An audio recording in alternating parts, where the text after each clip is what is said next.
clock says it's 1 o'clock. So, hello everyone. Welcome to the 2020 general election 5-minute forum at the Gibson Center.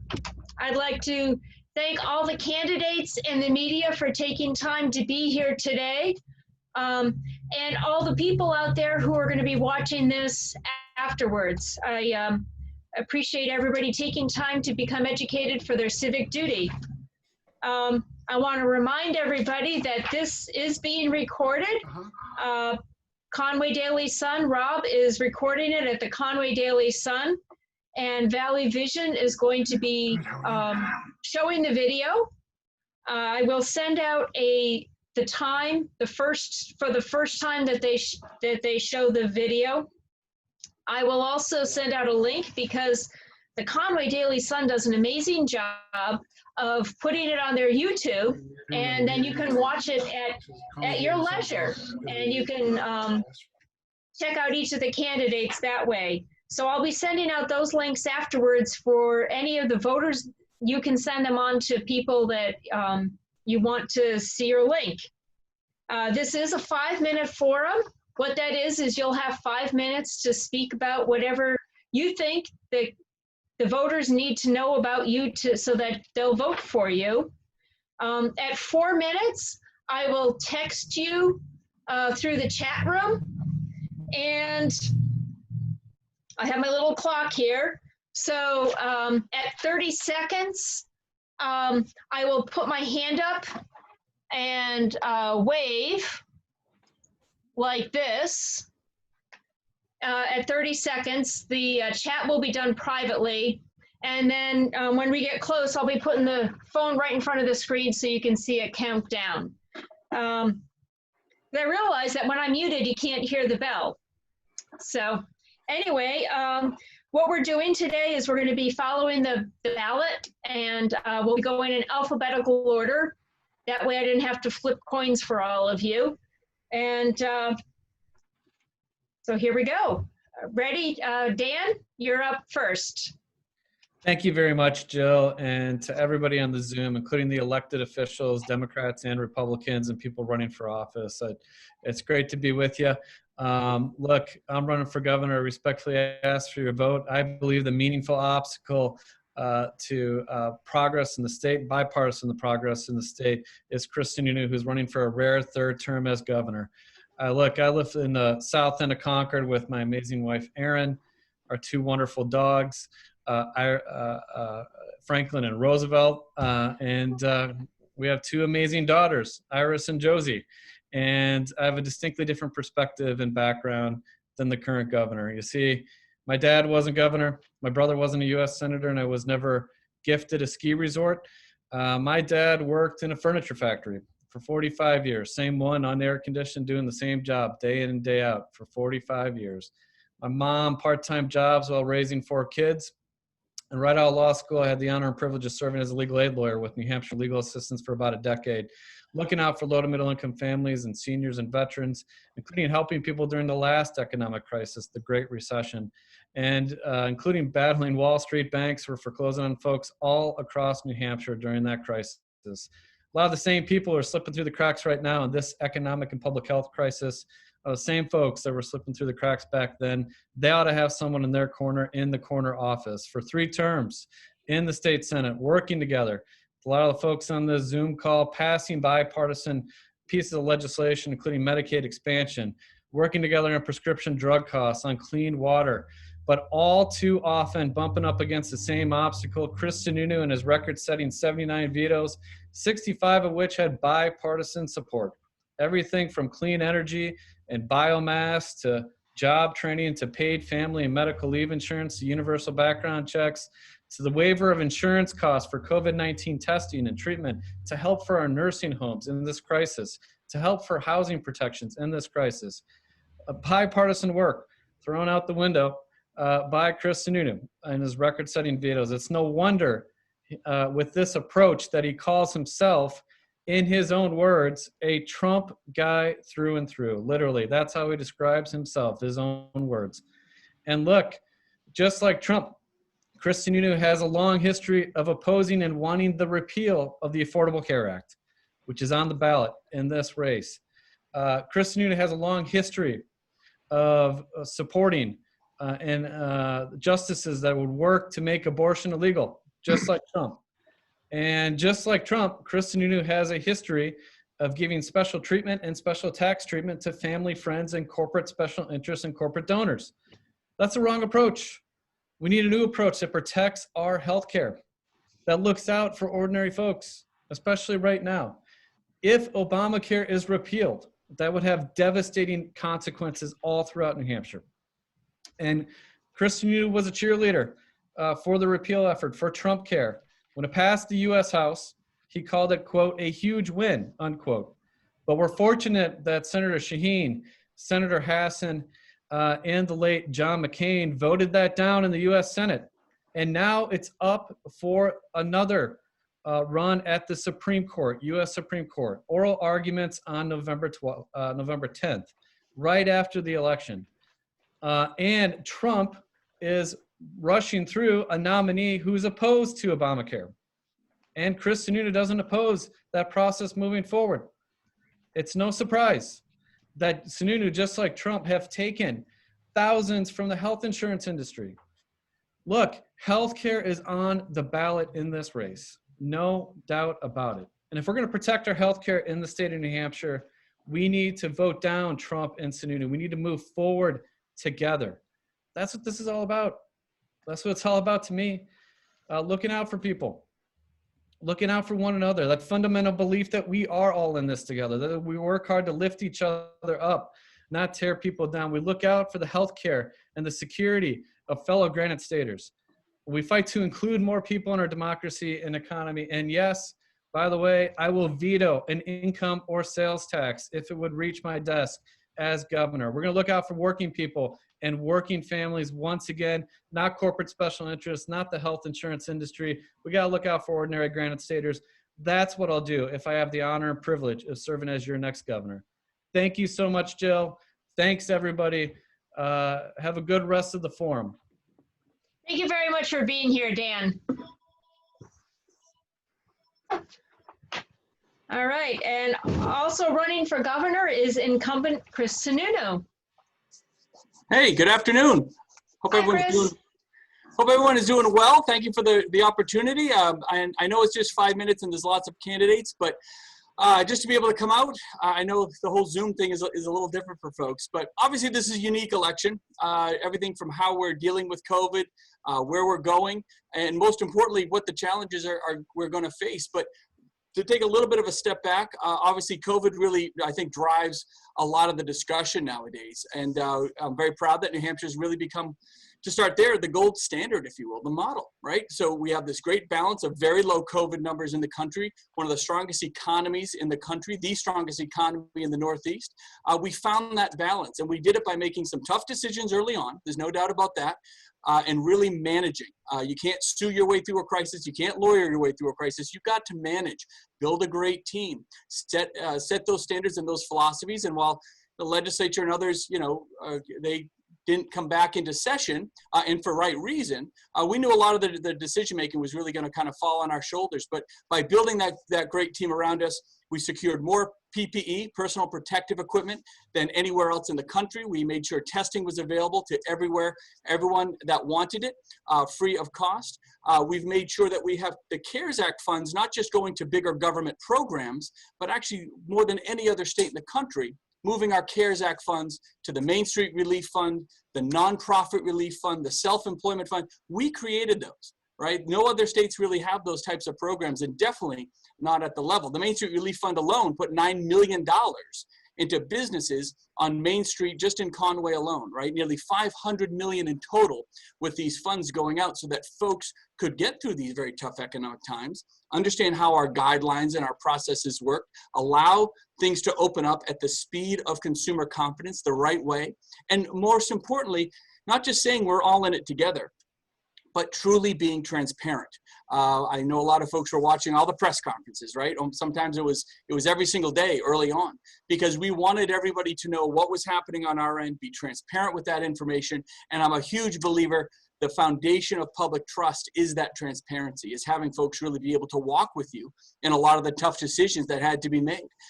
As we come out of things, though, we had a terrific summer, very strong summer economically, very strong summer with keeping our COVID numbers low.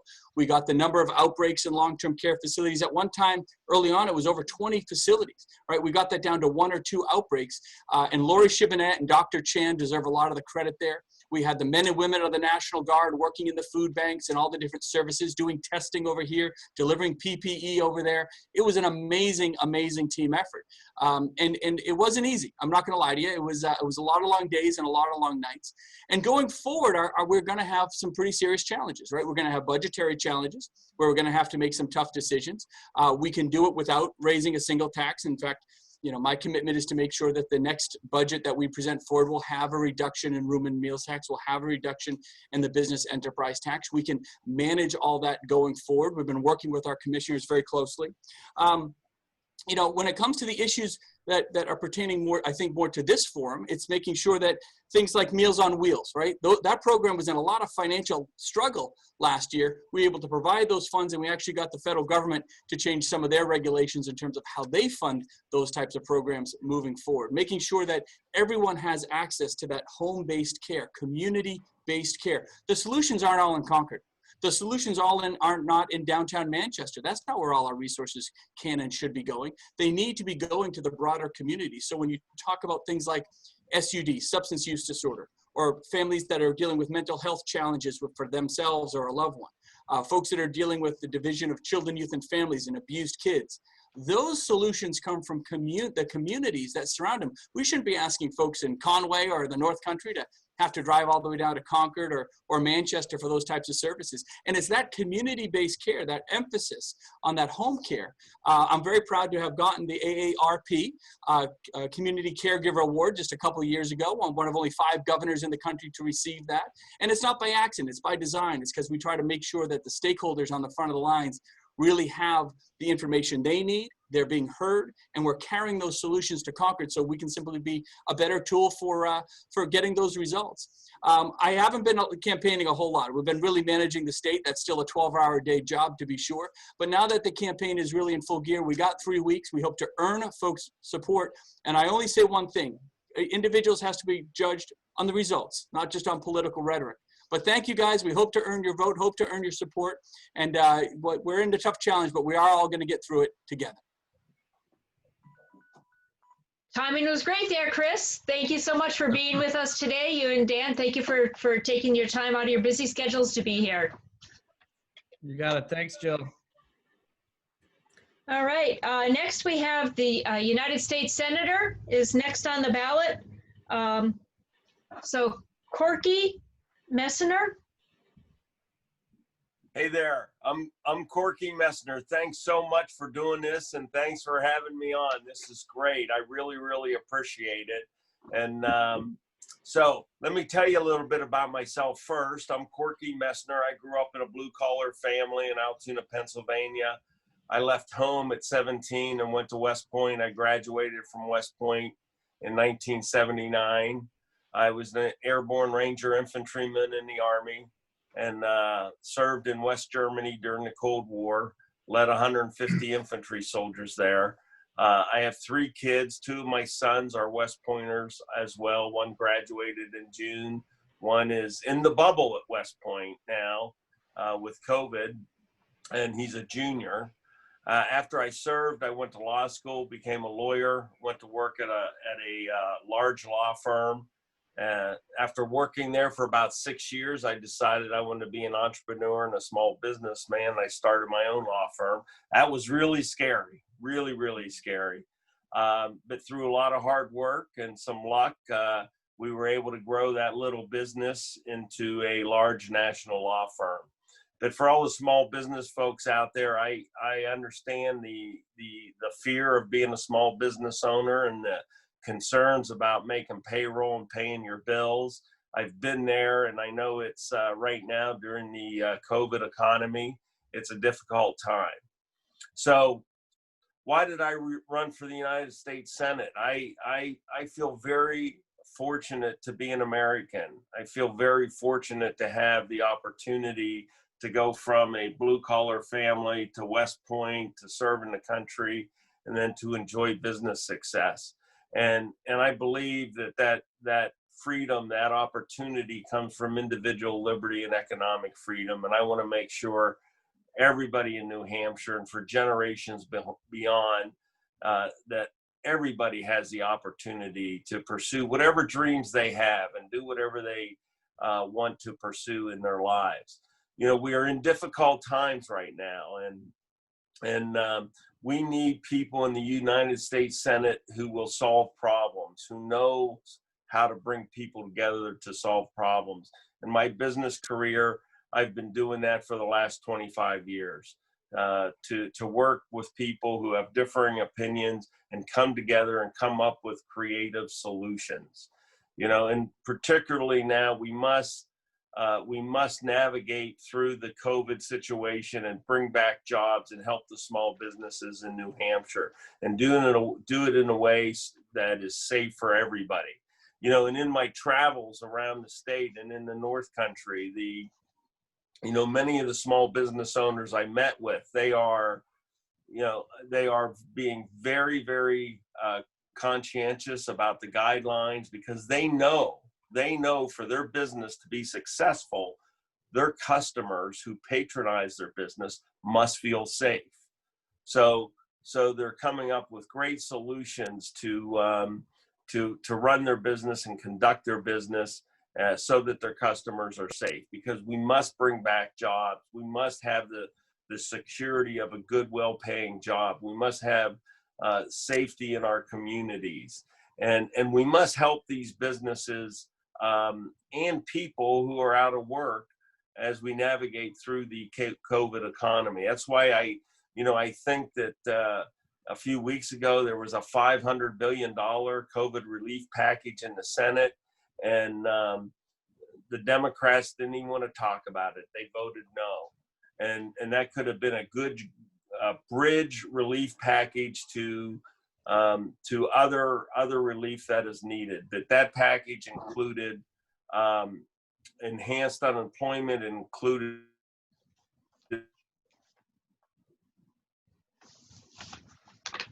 and the other fight because of the COVID situation. I'm someone who knows how to create jobs. I know how to get things done. I know how to help people. As I said, I grew up in a blue collar family, and I know what it is to struggle during difficult times. So I want to thank you for having me on here today. I hope I've earned your vote. If you want to talk to me, you can call me at 603-515-6542. That's my cell phone right here. 603-515-6542. Please call anytime, and live free or die. Thank you. Thank you very much, Corky, for being here today. I'm glad we were able to make the connection this time. Yeah. Yeah. Also running for U.S. Senator is Jean Shaheen.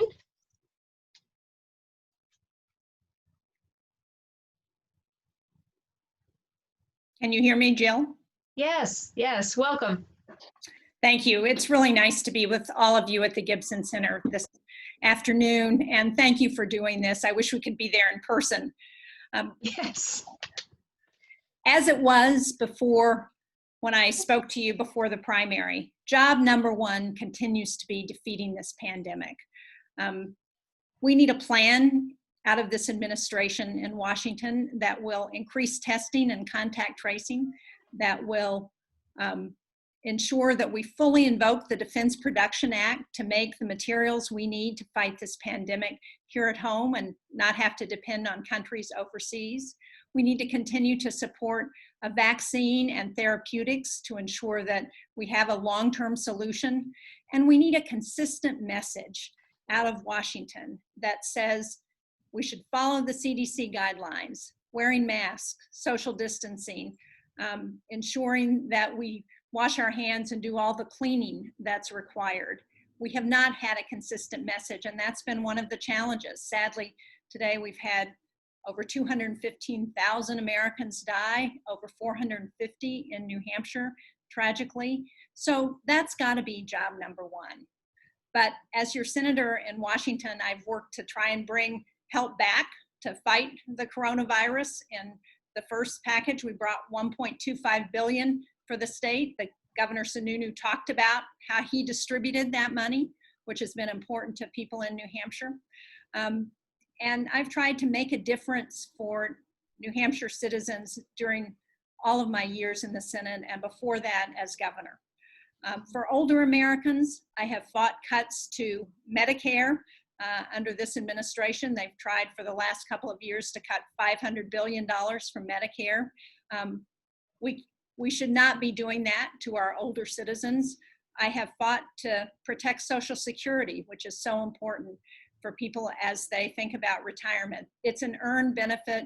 People paid into it. It should be there when they retire. And I was disappointed to see President Trump talk about taking payroll taxes out of the Social Security Trust Fund, which essentially it would be doing. And I don't think that's the best way for us to address Social Security. I co-sponsored the reauthorization of the Older Americans Act because we need to increase supports for seniors for things like Meals on Wheels and for in-home family care. We need to fight elder abuse and fraud in our programs. And I was pleased that President Trump signed that bill into law. As I think about what we need to do going forward, we've got to continue to address the cost of health care. One of the most important aspects of that is the high cost of prescription drugs. So I know that there are ways that we can do that. We know if we work together, we could allow Medicare to negotiate with the drug companies to lower those costs. That's what the Veterans Administration does. And if you get your drugs through the VA, they're much cheaper than they are through Medicare. So we've got to look at how we reduce the high costs of prescription drugs. We should allow reimportation of drugs from Canada. I'm sure you have folks that you know who go over the border in Canada to get things like insulin because it's so much cheaper there than it is in New Hampshire and in the United States. We need to allow generic drugs to get to the market faster so that they can keep down the cost of those brand name drugs. And one of the things that I've done is sponsor legislation to prevent pharmaceutical companies from double dipping by not only increasing the costs of prescription drugs, but they're able to deduct those costs from their taxes for advertising.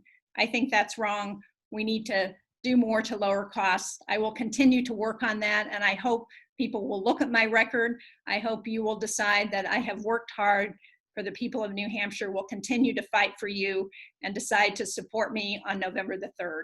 Thanks very much, Jill. Thank you very much, Senator Shaheen. Appreciate your taking the time to be here today. Thank you. So that was Courtney Messner and Jean Shaheen running for Senate. Now we have the United States representative. Let me redo my clock here because she gave us a little extra time. There we go. So first on the list alphabetically is Matt Mowers is running for U.S. Representative. Jill, thank you so much for having us on, and wish we could be there in person, but understand in these times how complicated that would be.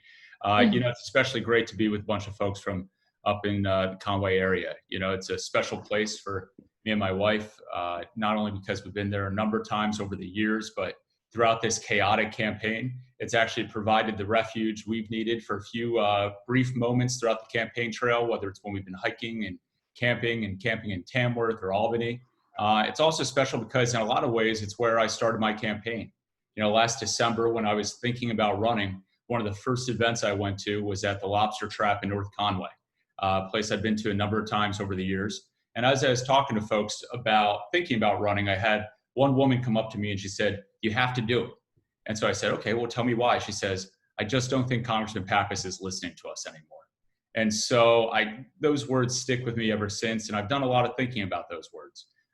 Because for me, I grew up in a middle-class family. My dad actually was a construction worker. He worked in marine construction. So he built piers and pipelines and things like that. He was actually a deep water sea diver for a number of years. was actually a diver on the construction of the Seabrook power plant back in the day. He was one of the guys with the big oversized helmets going underneath the water, doing welding on the intake and the outtake lines. Coincidentally, years later, I found out my wife's aunt was also at the Seabrook power plant, but she was being arrested for protesting its construction. And so we were able to actually bring them all together at our wedding and have a good laugh. And heck, I figured if we can get them to get along, maybe we can get something done down in Washington, D.C. after all. But, you know, my mom was a bartender for a number of years. You know, and then she picked up odd jobs along the way as she could. So I really grew up in the middle class family. You know, it really instructed me about how to live my life, the value of hard work, the fact that we need leaders down in Washington, D.C. who are listening to those middle class families still. You know, I still think about my dad leaving the house at 4 a.m. each morning, coming back after a long day on that job site. And so we need advocates down there. And unfortunately, I just don't believe Congressman Pappas has been delivering for middle class families. You know, you look at right now, we're trying to bring ourselves back from this pandemic, and whether it's controlling the virus itself or preparing our economy for the future. You know, I've worked in these issues before. I eventually had an opportunity to actually serve in the U.S. Department of State. And I was chief of staff at our global health office. I was actually chief of staff to Dr. Deborah Birx, who we've all gone to know recently as a coronavirus coordinator. I worked with her and Dr. Fauci on taking on our global HIV epidemic, mostly in a lot of the developing world. And what we learned from that was that American leadership, when tackling a pandemic, can succeed. Because of the efforts of that program, which was started in 2003, over 15 million lives have been saved around the world.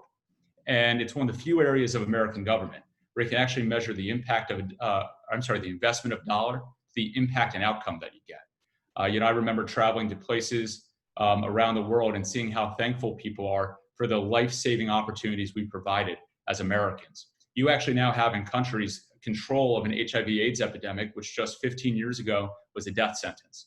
So when we're looking at what we can do now, when we're coming back from COVID-19, I know we can do some really key things. We can ramp up and invest in rapid testing, which we have now available. We need to continue to work in public-private partnerships to make that more available to more companies out there in the private sector so that key supply chain areas aren't affected. We do need to move core supply chain from China here to the United States. We need to incentivize companies, especially in the pharmaceutical production and PPE production, to move that back here to the US. It's in the best interest of our country and our manufacturing base, as well as our best national security interests. And then we also have to make sure that we're bringing our economy back from the COVID-19 pandemic as well, as we continue to invest in a safe, and reliable, and effective vaccine, which we're on the cusp of actually having right now as well. The way we're going to do it, though, is by bringing people together. Unfortunately, right now in Washington, D.C., both sides are using the COVID pandemic to advance agendas and not deliver for small businesses and for their, people in need. We need to do more to deliver for those small businesses. Congressman Pappas also, unfortunately, in the midst of all this, has undermined our law enforcement, I feel like. And I believe we need safe communities. I want to work with Governor Sununu to make sure our communities are safe, to make sure that we can lower taxes for middle-class families. In fact, actually, on the issue of law enforcement, 2 police unions that supported Congressman Pappas 2 years ago have now endorsed my campaign. And they did it because he voted to strip away qualified immunity, which would have allowed law enforcement to be sued with frivolous lawsuits from a lot of criminals that they arrest. That's not looking out for our values. That's not looking out for our interests. So I look forward to going down to Washington, D.C. and being that independent voice, putting the folks in New Hampshire first, not the party leadership. And that's what we need. And so I humbly ask for your support and look forward to earning your trust in the final few weeks upwards to November 3rd. Thanks so much, Jill. Thank you very much. Got that right down to the last second. Great job. Thank you for being here today, Matt. And next, also running for state representative, we have Chris Pappas.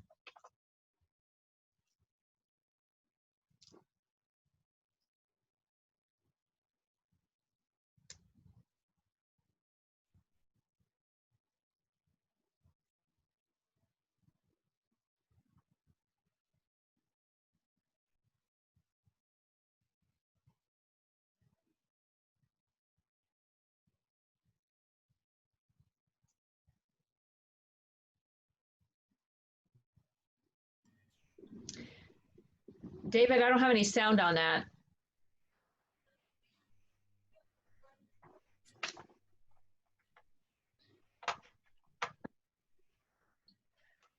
So as you can see, Chris was, Can you hear it now? I can hear Hold you. on. Okay, hold on. I'll start. Sorry about that. I'll start over. Okay. All right. Hold on a second here.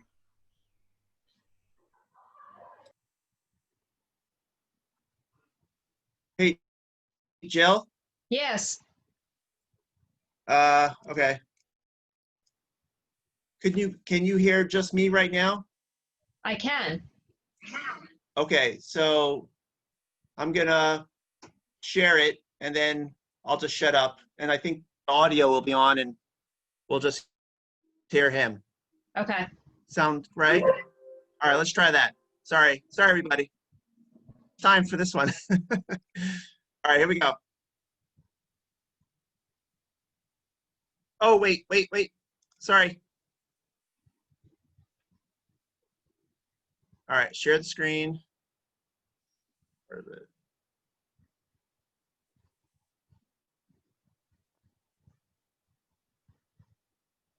Can you see it, Jill? I see it. Yep. Okay, I'm gonna hit play. There we go.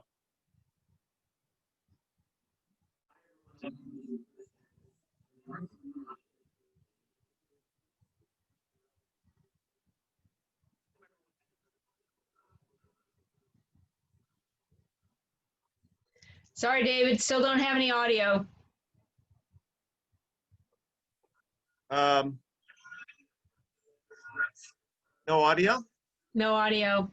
You know, David, what you can do, since this isn't actually being seen right now that we're taping it, if you want to send the video to Rob, then he can include it in the list there, and we can go on to the next person. Oh, okay, that's fine with me. Sorry about that. I just thought it would play if you could hear my, I thought you could hear it. No. All right, we'll just move on. Okay. Okay, I'll send it to him. Okay. Well, luckily, Chris was the only one that wasn't able to be here and sent a video. So everybody else is going to be live. Next we have on, and Matt, thank you so much for being here and being live for us. And it was great to hear from you. So that was Matt Mowers running for U.S. Representative. Next we have Executive Counselor, and Mike Cryans is first alphabetically. Thank you, Jill. And I wish the Gibson Center was open, not so much for us, but my mom and dad used to love to go to the senior center in Littleton. And I know there's probably hundreds and hundreds, if not thousands, around the state that wishes they could go to the senior center because it is such a valuable tool. My name is Mike Cryans. I'm running for Executive Council for re-election. I fortunately won the last time in 2018, and like everyone else, have been campaigning in a different season for campaigning. We don't knock on doors. We do more Zoom than we've ever. I didn't even know the word Zoom existed until a little while ago, and so it's been a big change in all our lives. But the bigger change was on March 13th when COVID hit. And all of a sudden, I used to put out a schedule every week listing the week where I would be throughout, and people would follow it, and some would come and visit me, or some would come to a town hall and see what was going on. And I had sort of made a commitment that I would go to each and every one of the towns and go to their town hall and other spots throughout, but also to go to the library, because I think the libraries are such a valuable tool in the communities that we all live in. And for a variety of reasons, people learn how to use a computer a lot of times because they walk into Burger King and they don't know how to apply for a job because now you have to do it online, or somebody coming in just to get cold and warm. So I wanted to do that, but also throughout that time that I was putting out my schedule, I loved getting into the communities, and then all of a sudden it changed. And the phone, the emails, as we said, the Zoom became our way of contact. And I know many of the people, especially those that are serving in the legislature and the House and the Senate, know that there were so many people out there crying for help. I'll give you a startling statistic. 500 people applied for unemployment the week before the pandemic hit. In the next 4 weeks, 119,000 people applied. We all knew people, friends, family, neighbors that were hit by COVID-19. And as George Kapadas, who runs the Employment Security, said, you know, it's basically we can handle pretty well that first 94, 95%, but it's the 5% that's left over. Well, when you think of 5% of 500, it's not many people, but 5% of almost, when it climbed up to almost 200,000, there were a lot of people struggling. So there was nothing more rewarding than reach out and be able to help somebody get their unemployment check, especially when it had been weeks. And the story I share quite often is a young woman called the house here one night, and she had gone 6 weeks without an employment check. And she said, you know, when I was working, we didn't have much money. And now I don't have a job. We have no resources. We have no family to turn to. What can you do for me? And when you come home some night and all of a sudden there's a message on the machine saying, I got my check, that's pretty heartwarming. So it's those kind of things. I was thinking about sort of the North Conway area and Carroll County in general. And as I watched Governor Sununu talking, one night I sent him a text because he had asked me to come up with a few things. And I mentioned to him 2 issues that I thought was so important. That one was to do something with the Chambers of Commerce, because my feeling is if we don't get the main streets up and running, we're going to have a hard time getting our towns going, especially with the restaurants closing, and many of them are on our main streets. The second thing was broadband. And he came back with a solution, put out $50 million. The unfortunate thing is because of the constraints of the programs, even though we had $50 million, and I know communities within Carroll County that applied, that they could get the money, but they couldn't do the job because the time constraint was so tight. They had to have the job done by December 31st. And, you know, I don't know how even the ones that get approved are going to always get it done simply because of the winter that will be setting in soon. So it's those kind of things. And when you think of broadband, you think of the kids that their parents took them to a parking lot so they could get access. Telehealth, many of our seniors rely upon it. And also if we're trying to get new people to move to our communities. So it's for those reasons and so many, I'm going to ask you for your vote. And I will say, thank you, Jill. Miss seeing you and George, and good luck with the rest of the program. Thank you very much, Mike. There we go. All right. Also running for executive counselor is Joe Kenny.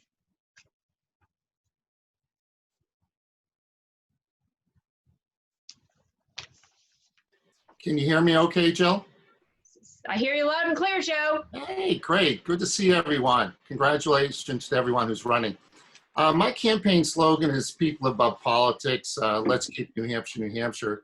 My background is I grew up in New Hampshire. I was part of a small business family. I attended Spalding High School, worked my way through college, received a history, small business degree. Prior to joining the Marine Corps full-time, I worked for Countess Mara D. Beninska in Jackson and worked outside of Boston for a year as a store manager for White Hand Pantry. I have a strong affinity to the White Mountain, Mount Washington Valley, having served as 6 years as your state senator and 5 years as your executive counselor. I also served 8 years as state representative. Locally in my community, I served as a Wakefield selectman. I was a driving force behind creating the Greater Wakefield Resource Center, Incorporated in Union, which over the years has served thousands of meals for senior citizens. And it provides many other social and environmental services in the area. Some of my accomplishments as a legislator, I received numerous awards: New Hampshire Medical Society State Senator of the Year Award, New Hampshire Municipal Association State Senator of the Year Award, and the Humane Society of the United States of the Senator of the Year Award for introducing a bill called the Michael Vick Bill, which was legislation to protect dogs. Additionally, last year I received a Veteran Service Award from Laconia, VFW Post 1670 in Laconia. The roles of the Executive Council, predominantly contracts. We vote on all contracts $10,000 or more. We vote on all state board and commission appointees, and we vote on judicial appointees as well. The Executive Council approves the spending of the major portion of about $5.2 billion that is appropriated annually by the legislature. We are the watchdogs for spending.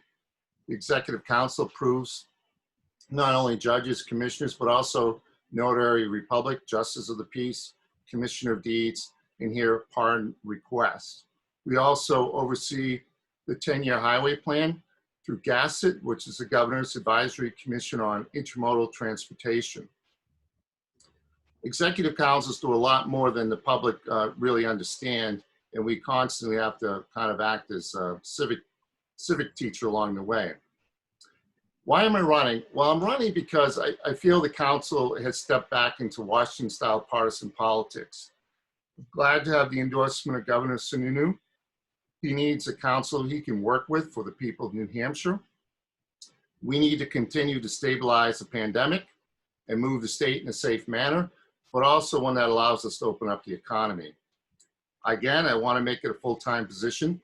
I believe the position has slid back into part-time. For many years, I drove 60,000 miles a year for constituent services and working with community development projects.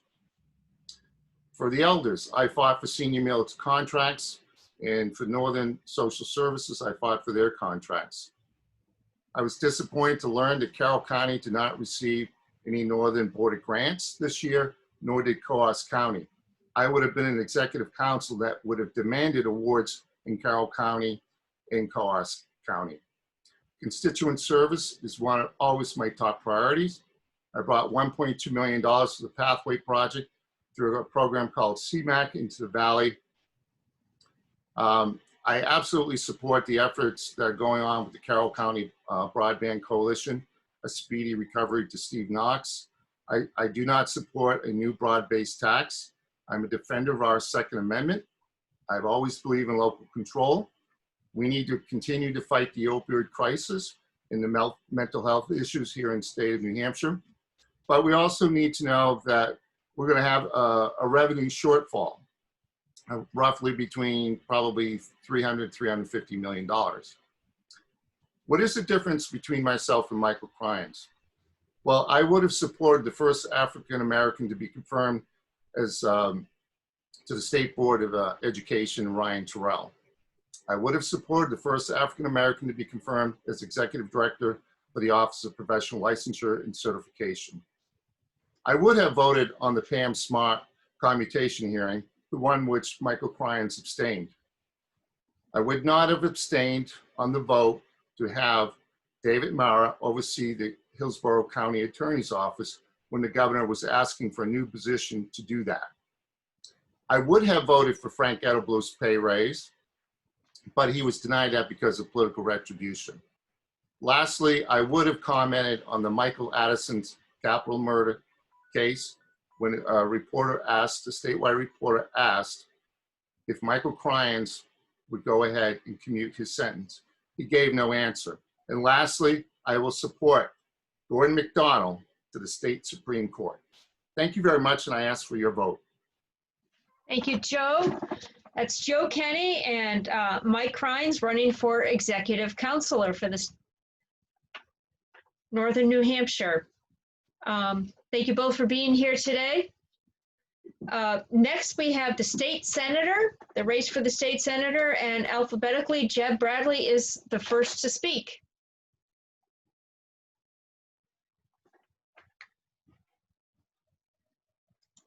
Everybody remotely.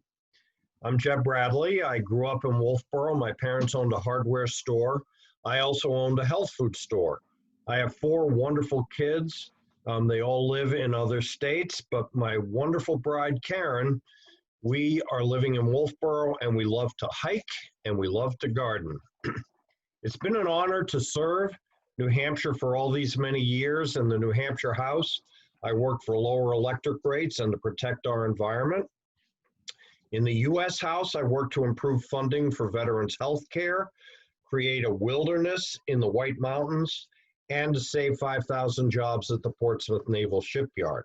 And in the New Hampshire Senate, my bipartisan priorities have been a strong economy with growing paychecks for hardworking families, not increasing costs for small businesses, responsible budgets, but budgets that meet the needs of people across our state, renewable energy, biomass and net metering, and healthcare. I led efforts on Medicaid expansion, new resources for mental health and substance abuse, and lower drug costs.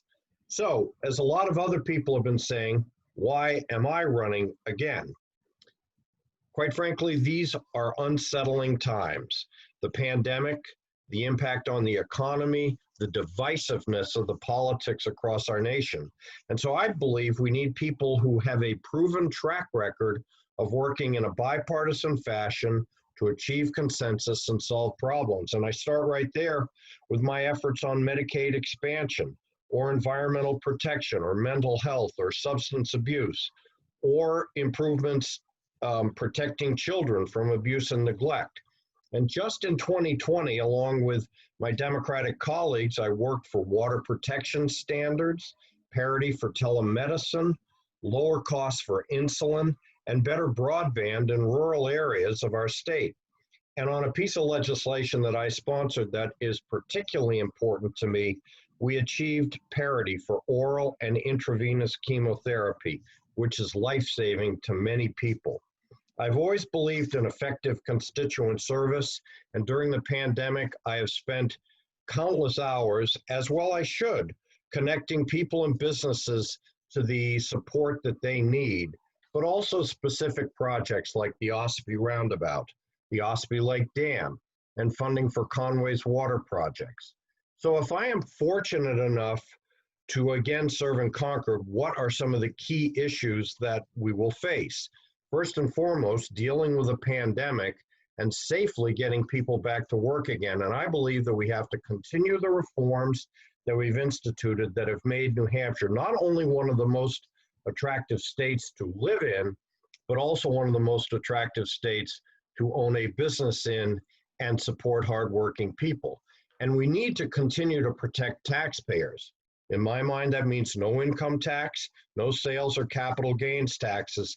But as I tried to do in 2020, we need to find a compromise on paid family leave, a compromise that doesn't include an income tax. We need to foster educational opportunities. So a key for me is going to fight for the charter school grant for Northeast Woodland in Conway. We need safe streets and safe homes. That means defending the men and women who support us, the brave police officers. But I also look forward to continuing my bipartisan work for better access to health care and lowering the cost of drugs. I'm going to continue to fight to protect our environment. And if reelected, I will propose a matching grant initiative, which will include state funding to help rural areas of New Hampshire expand broadband, a key area for all of us. I'm proud that I've been honored by numerous organizations throughout my time in the Senate. The Nature Conservancy recently awarded me their Conservation Leadership Award because of my efforts to protect our environment. The National Alliance on Mental Illness in 2017 named me Legislator of the Year. And when I served in Congress, the Veterans of Foreign Wars named me their New Hampshire Citizen of the Year for my efforts on veterans health care. So Jill, thanks again to the Gibson Center. You've done a great job of organizing this. It's trying times for everyone, but thank you for everybody who is watching this video this afternoon. I'd encourage people to go to my website, jebforstatesenate.com. And of course, I continue to ask everybody for your vote on November 3rd. Thanks again, everyone. Thank you very much, Jeb. Jeb's running for state senator. Next, we have Theresa Swaneck. Hi, thank you, Jill. Thank you, candidates, for being here so we can help the voters decide what's best for the Valley, what's best for Carroll County, and what's best for New Hampshire. I'm Theresa Swaneck, running for state senate. I was born and raised in Wolfboro. My grandfather owned a hardware store, the Wolfboro Hardware Store, when we were growing up. My mother was a school teacher. I attended UNH before heading out west to go to law school, and I settled back in Carroll County over 20 years ago. I'm one of the elected trustees of trust funds in my town of Effingham. I also chair the planning board and the zoning board. Formerly, I served on the select board. Professionally, I've consulted on land conservation projects, preserving working forests, local agriculture, and family farms, like the Hussies out on West Side Road, a project I was pulled in on the tail end of. Sadly, COVID is a lens through which we can see what is needed most for hardworking families. And I believe that is paid family medical leave, a viable program, so you don't lose your job if you get sick. I support raising the minimum wage. All the states around us have at least $10 minimum wage, and we're losing youth who can have more affordable education, more affordable housing, and make a living wage in other states around us. I support not just expanding broadband. I support universal broadband. I think we need to drive broadband to every household, like electricity was done in the 30s, like the telephone was done when it was deemed to be universal service. I think broadband is essential service and should be for everyone. I think it's about health access during COVID and after COVID. I think it's about education parity. During COVID, we're seeing that, but after COVID as well.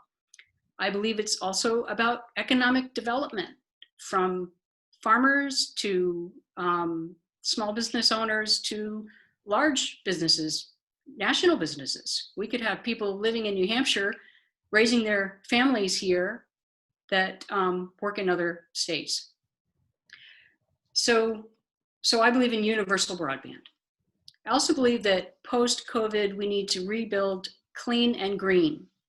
We need to lift the cap off of solar and let the market determine what that industry can do for bringing great new jobs to New Hampshire.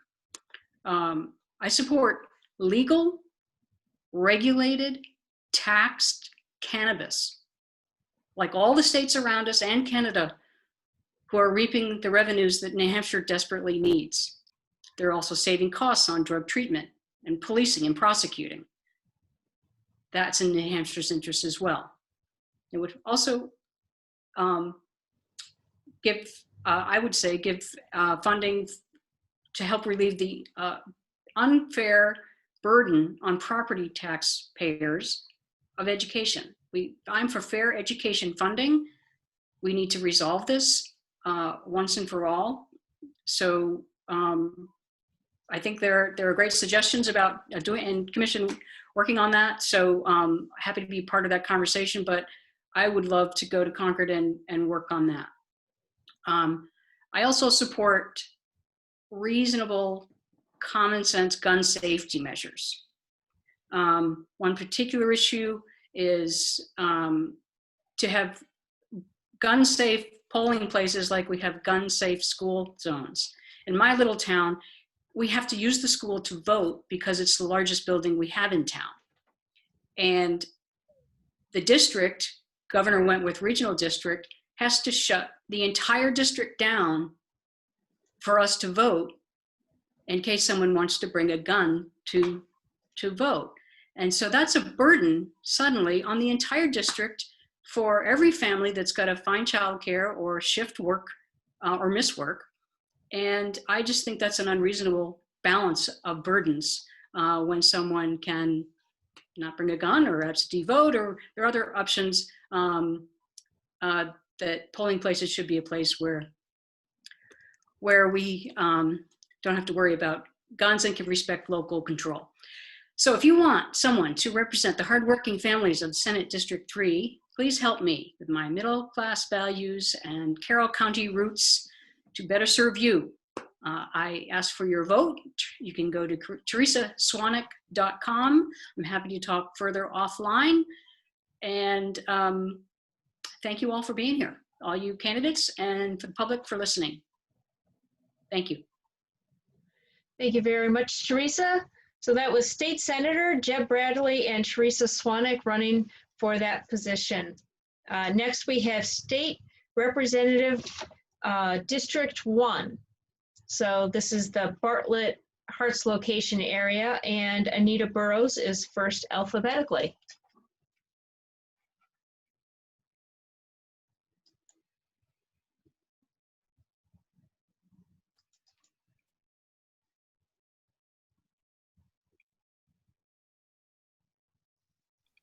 Can you hear me now?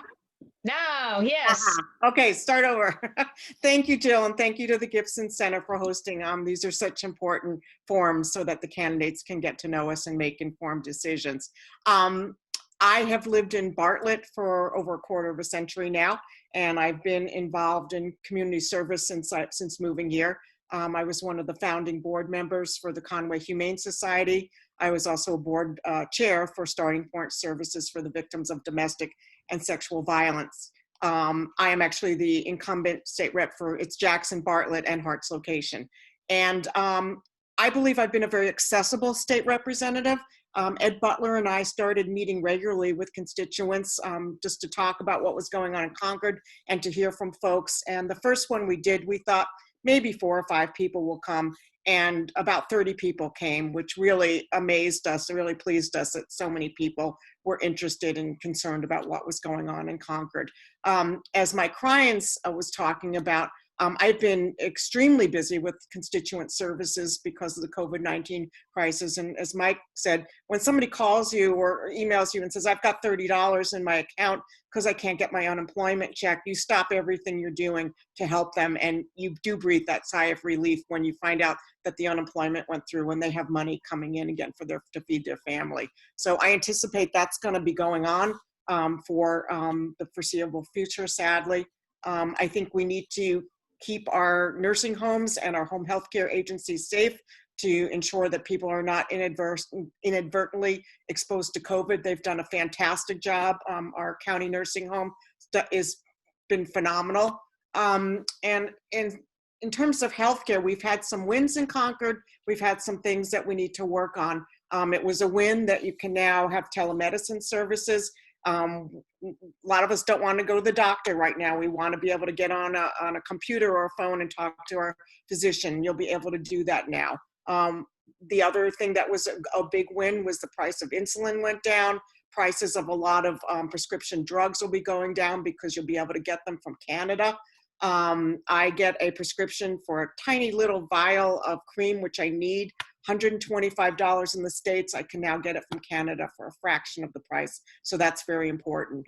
A big fail, I thought, was when Governor Sununu, vetoed a dental benefit under Medicaid. I've never understood why your mouth is not considered part of healthcare, because if you get an infection, you could become seriously ill or even die if that's not treated. And I feel the same way about eyewear and hearing aids. If you can't see, if you can't talk, if you can't hear, you're in trouble health-wise. So I'm hoping that we can address that going forward in the next legislative session. I believe that no one should have to choose between a meal and getting a prescription. So again, hopefully we'll make more progress on that.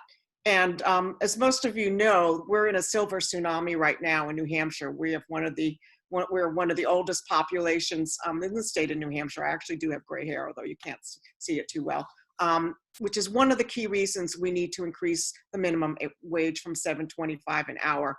If we can't get healthcare workers to help us through the aging process, we're in big trouble. And if those people can't find affordable housing, we're in big trouble. And it may be that some of your children and your grandchildren can't live here because there's not a lot of available housing and they can't afford it. So that is a huge concern of mine. It's one of the reasons I wrote a bill with the Gibson Center, Dr. Marianne Jackson, and your director, who I'm just George Cleveland, just blanked out for a second, senior moment, to provide, to make it easier for seniors to do home share programs. And the bill went through, it got side railed because of COVID. I will be resubmitting it should I be reelected.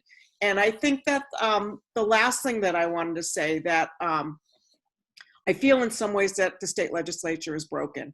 And this may sound simplistic, but my hope for the 2021 and 22 is that the Dems and the Republicans are all seated together, not to have the Dems on the left and the Republicans on the right. We need to be seated together. And what's the reason for that? So we can talk to each other, so we can get to know each other as people, and that we're not horrible people because we disagree on issues, and that we can talk. Sometimes we change each other's minds when we have these discussions. It happens at the committee level. It does not always happen in the legislature. So I will end there. I see the hand wave. If anybody wants to chat with me, my number is 603-986-6216. I ask for your vote, and I hope to serve you again in the next 2 years. Thanks so much, Joe. Thank you very much, Anita. Also running for State Rep District 1 is Ray Gilmar. Can you hear me now, Jill? Yes. Hi, Ray. Outstanding. Hey, so the last time I was here, I spoke about who I am. You know, I'm a local, born, bred, and raised here in the Valley, captain of sports teams at Kennett, 4th generation for my kids being here.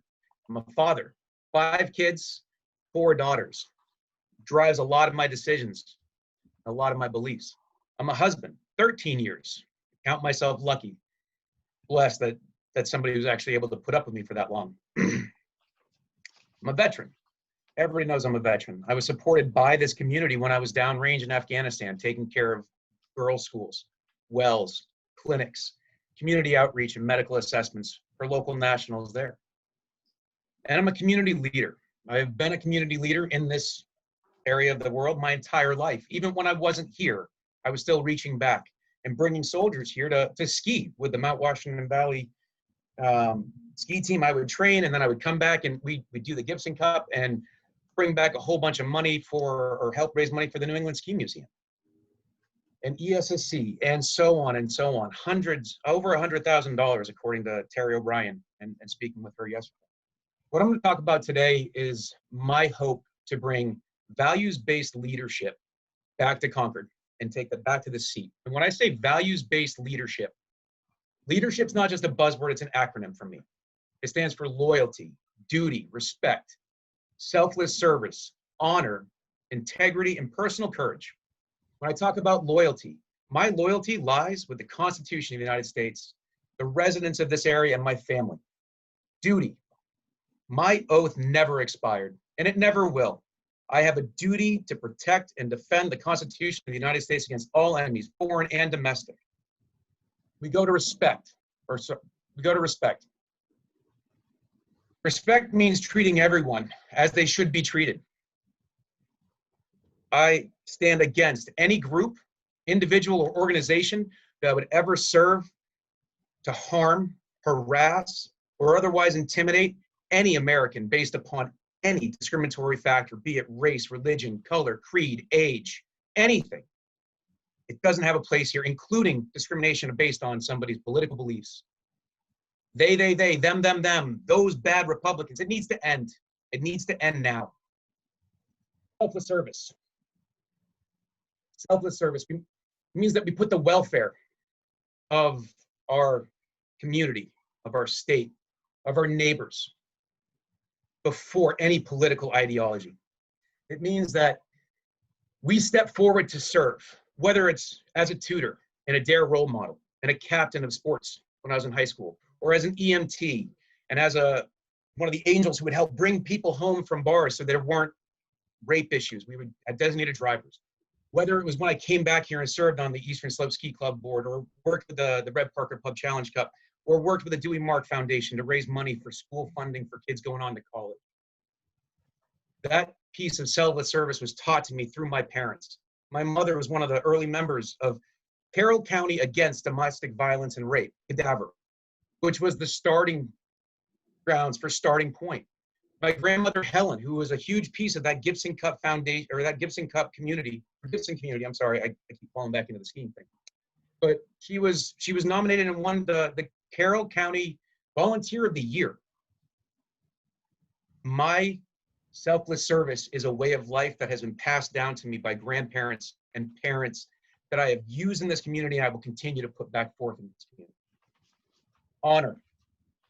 Honor means having a set of values that you strive to achieve in all things you do. And the reason I'm explaining my values to you now is so that you can hold me to those values now and forever. Integrity. Integrity means that if I say something, I will do something. I will not attack somebody for something and then repeat that same mistake. Do as I say, not as I do. That era is over. The last piece is personal courage. And with personal courage, it means you have to overcome your fears and barriers and challenges. You need to make sure that you do the right thing regardless of the risk to your health, wealth, or reputation. I've never been someone to bow to peer pressure, and I will never be someone who bows to party pressure or partisan politics. Never, never, ever. And that's why I'm running to be your representative for Carroll 1, Bartlett, Jackson, and Harts. Jill, thank you very much for this opportunity and finding a safe way for us to do this. Thank you, Ray, for being here today. Thank you, Anita. Both are running for the State Rep District 1. There you go. And I thank you both for taking the time to be here today. Good luck. Now we have State Representative District 2, and we're doing it alphabetically. And so that means that Tom Bucco will speak first. Jill, oh, can you hear me? Hey, yep, now we can hear you. Oh, You're all set. Okay. Thank you, Jill, and thank you to the Gibson Center for hosting this 5-minute forum. My name's Tom Bucco, and I'm running for re-election as your state representative from Carroll County District 2. The district includes the towns of Chatham, Conway, Eaton, and Hales location. It's been my honor to represent the people of the Mount Washington Valley for the past 15 years. I love the job and I love the people, and I hope to continue representing you. Since 2004, I've run 8 times and I've been elected 7 times.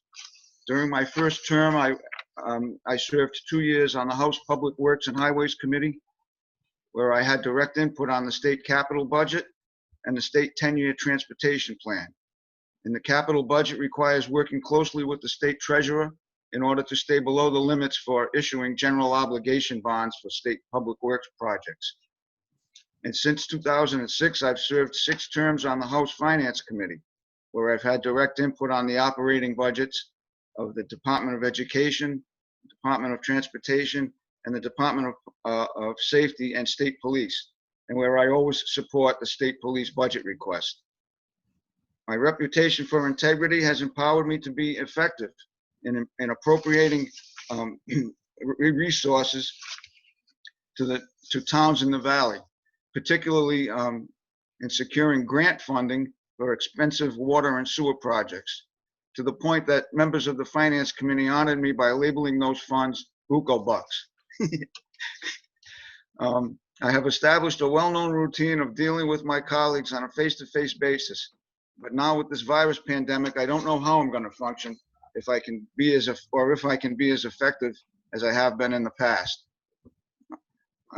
I will be able to attend committee meetings virtually, and I will be able to vote in committee by roll call, but I don't know how the House sessions will be held, or if I will be able to attend, since due to my age and underlying health conditions, I cannot spend several hours in a large crowd in an enclosed space. So I don't want to make promises that I can't keep, but if you re-elect me, I'll do the best I can under these circumstances. And thank you, and thank you again, Jill. Thank you, Tom. You've got a little more time, or are you giving that to somebody else? No, I'll forfeit the time. Okay, thank you for being here, Tom. Next, alphabetically, running for State Rep District 2 is Ellen Leonard.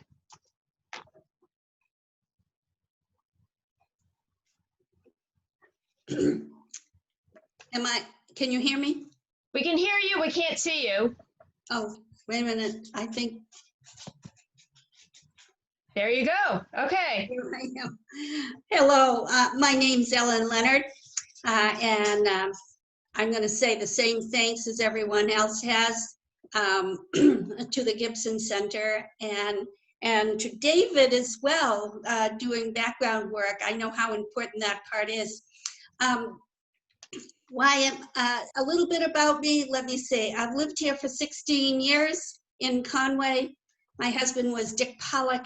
He was an activist, and many people knew him. I worked from at home, and so I was pretty much in the background most of the time.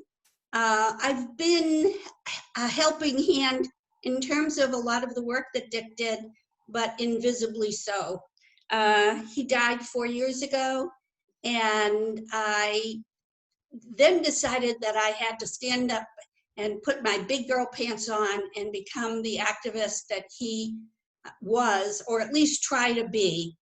And so I've worked a lot in the background, relatively invisible. So I am a native of New Hampshire. I grew up in Alton. I was a water skier. And we came here because we were downhill skiers. So that's that. I have 2 daughters. I do not have any grandchildren, and so hence I have the time and energy, I believe, to do work in Concord if I am fortunate enough to get elected. So what are some of the issues that are important to me? They're not all that much different from what other folks have already said. Primary one would be internet and cell service. And it might be a little bit selfish on my part because it's been a big problem for months and months for both of those things. And I pay a lot more so that I can do Zoom that I didn't have before, by the way. So I think that's an issue that's not just here in the Valley, but virtually in every rural part of the United States. And as Theresa Swaneck mentioned, it's like electricity in the 30s, where everybody had electricity except the really rural parts of the country. So I believe that we need to put as much pressure as we possibly can on the wheelers and dealers, and at least starting in Concord and working our way to the top to address those underlying issues. That's number one. A really important area of concern for me is the environment and everything that means.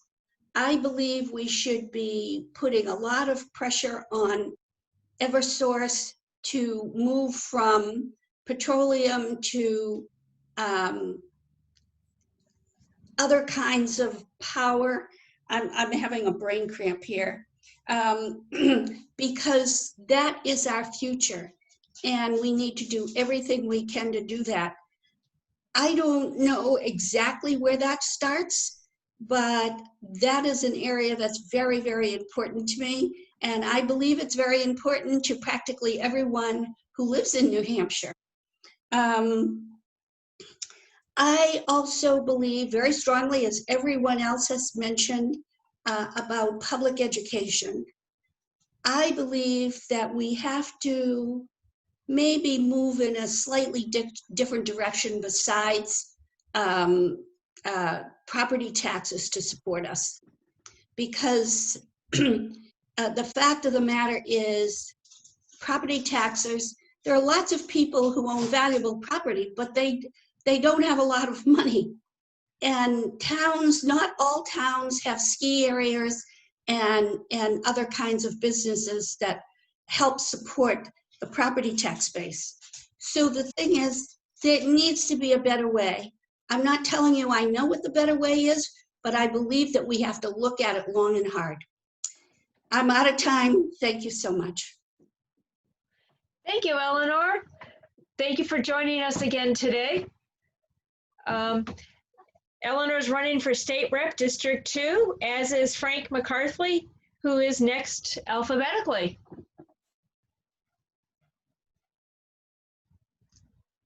And David, he's under TMAC.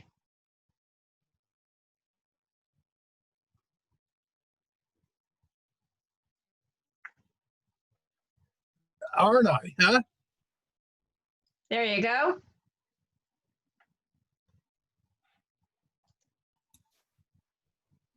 Can you hear me? Yes. Okay. I thought you were going to take care of that. Anyway, Jill, thank you and the Gibson Center for hosting this session. My name is Frank McCarthy, as you know. I'm a retired Mustang officer from the United States Marine Corps. Near the end of my active duty service, I served in the Portsmouth Naval Shipyard as the executive officer of the Marine Detachment at the Naval Prison in charge of security. While there, I fell in love with New Hampshire. My wife, Terry, was born and raised right here in Conway.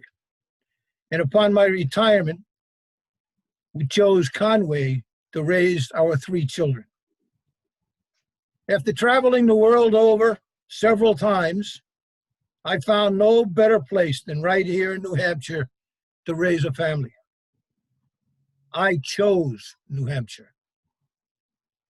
Having previously served as your representative for 6 years, I'm running once again for a seat in the New Hampshire House as a representative for the towns of Chatham, Eaton, Conway, and the unincorporated place of Hales location. You might ask why I'm running. The simple truth is, I took an oath of office on numerous occasions to defend both the federal and the New Hampshire Constitution from all enemies, foreign and domestic. Unfortunately, I believe our democratic form of government and both constitutions are in more danger today than at any other time in our nation's history. And I want to be there to make sure I do all I can to ensure that these dangers end up in the trash heap of history.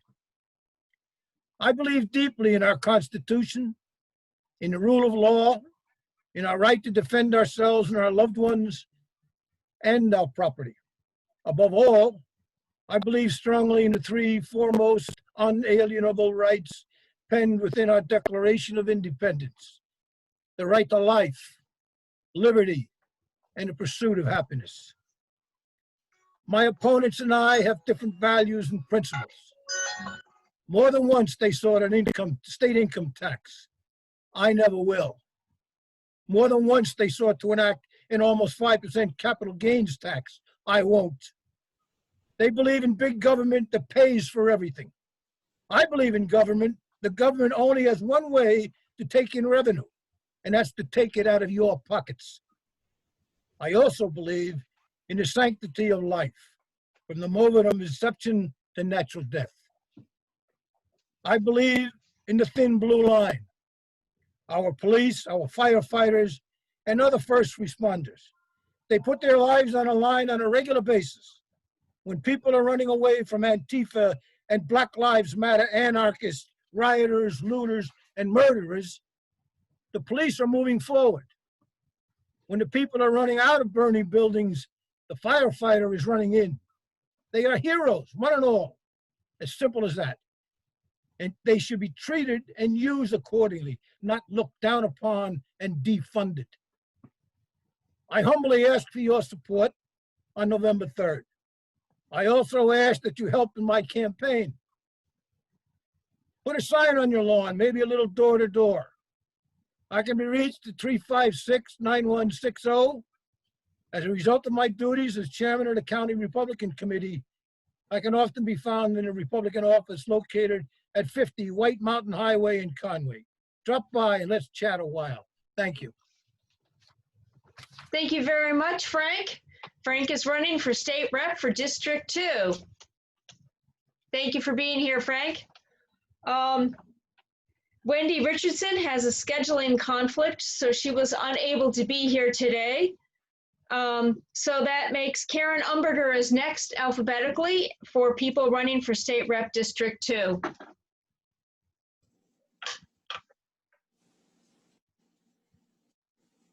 I hear you. There you are. Okay, you ready?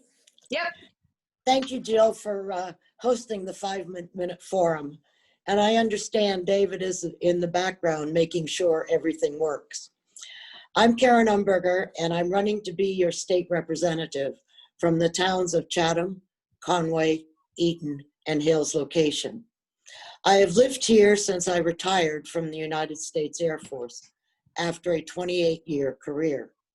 My husband Jim and I could have settled anywhere, but chose New Hampshire and the Mount Washington Valley. I have been active in local and state politics, serving on the Conway Budget Committee, as a Conway Selectman, and as your state representative. I have enjoyed serving the community in each of these elected positions, and it is why I want to return to Concord as your state representative. The coronavirus has wreaked havoc on our community, and my most important priority is getting people back to work and our economy moving forward again. Businesses have made adjustments, but unfortunately, there have been many workers furloughed or simply laid off. I believe it is essential that we invest in public education. This includes K through 12, the community colleges, and our university system. Our education system must be flexible and adapt to the changing environment. The skills needed in our current reality are not the same skills that were necessary pre-COVID. There's been a lot of discussion concerning public charter schools. I believe each child learns differently, and charter schools generally provide a different learning environment. They are required to perform the same testing regime as traditional public schools. State curriculum requirements must be followed, and reporting requirements must be met. Remote learning identified a significant problem with internet connectivity throughout our area, and action needs to be taken to fund this gaping hole in our infrastructure. Roads and bridges must be maintained. Unfortunately, gas tax collections are running behind what was planned. Fuel consumption is down approximately 11% over the last year, which is the main driver of the dollars to repair roads and bridges, both at the state and local level. I'm opposed to broad-based state income tax and sales taxes. Sales taxes are especially onerous for our low-income families as they drive up the cost of goods. For example, if you need to purchase a used car that costs $20,000 and we have a sales tax of 2%, this increases the cost of the car by $400. Income taxes have the same effect, taking money out of your pocket that could be used to go out to dinner, buy a new appliance, or even paying the rent. These two taxes have proven over and over and over again just an opportunity to fuel state spending. I would like to congratulate the governor for his recent executive orders dealing with police reform. This is the first step resulting from the Commission on Law Enforcement, Accountability, Community, and Transparency. The legislature will have work to do to accomplish many changes in our next session, from funding to changing the current laws. I promise to work in a bipartisan manner, making sure the needs of Chatham, Conway, Eaton, and Hales location are uppermost in my mind as I work on new legislation and vote on bills that are brought to the floor of the House. I ask for your vote either by absentee ballot or at the polls on November 3rd. Thank you very much. Thank you very much, Karen. Karen is running for state representative in District 2. And also in that group, we have Steve Woodcock. He'll be the last speaker for State Representative District 2. Thank you. Hi, Jill. Good afternoon, and thank you for hosting once again the Zoom for the 5 minute. A little bit different than being there, but it's wonderful to have an opportunity to speak. Thank you, and thank the Gibson Center for putting that forward. My program, my placards say my goal is work, live, and retire in New Hampshire. If you see any of my mailings, they say state legislature needs voices that support people. We're in a very difficult time now, and I had the opportunity, since this is a senior forum, I had the opportunity to meet with some seniors actually on a lawn party a week or two ago outside, 6 foot and masked, and talk about what their concerns were. And two things came up almost repeatedly. One, ways that they could afford to live where they are, and ways that they could live there with dignity and be able to pay their property taxes. The more we discussed, we realized that that went right into what's happening now.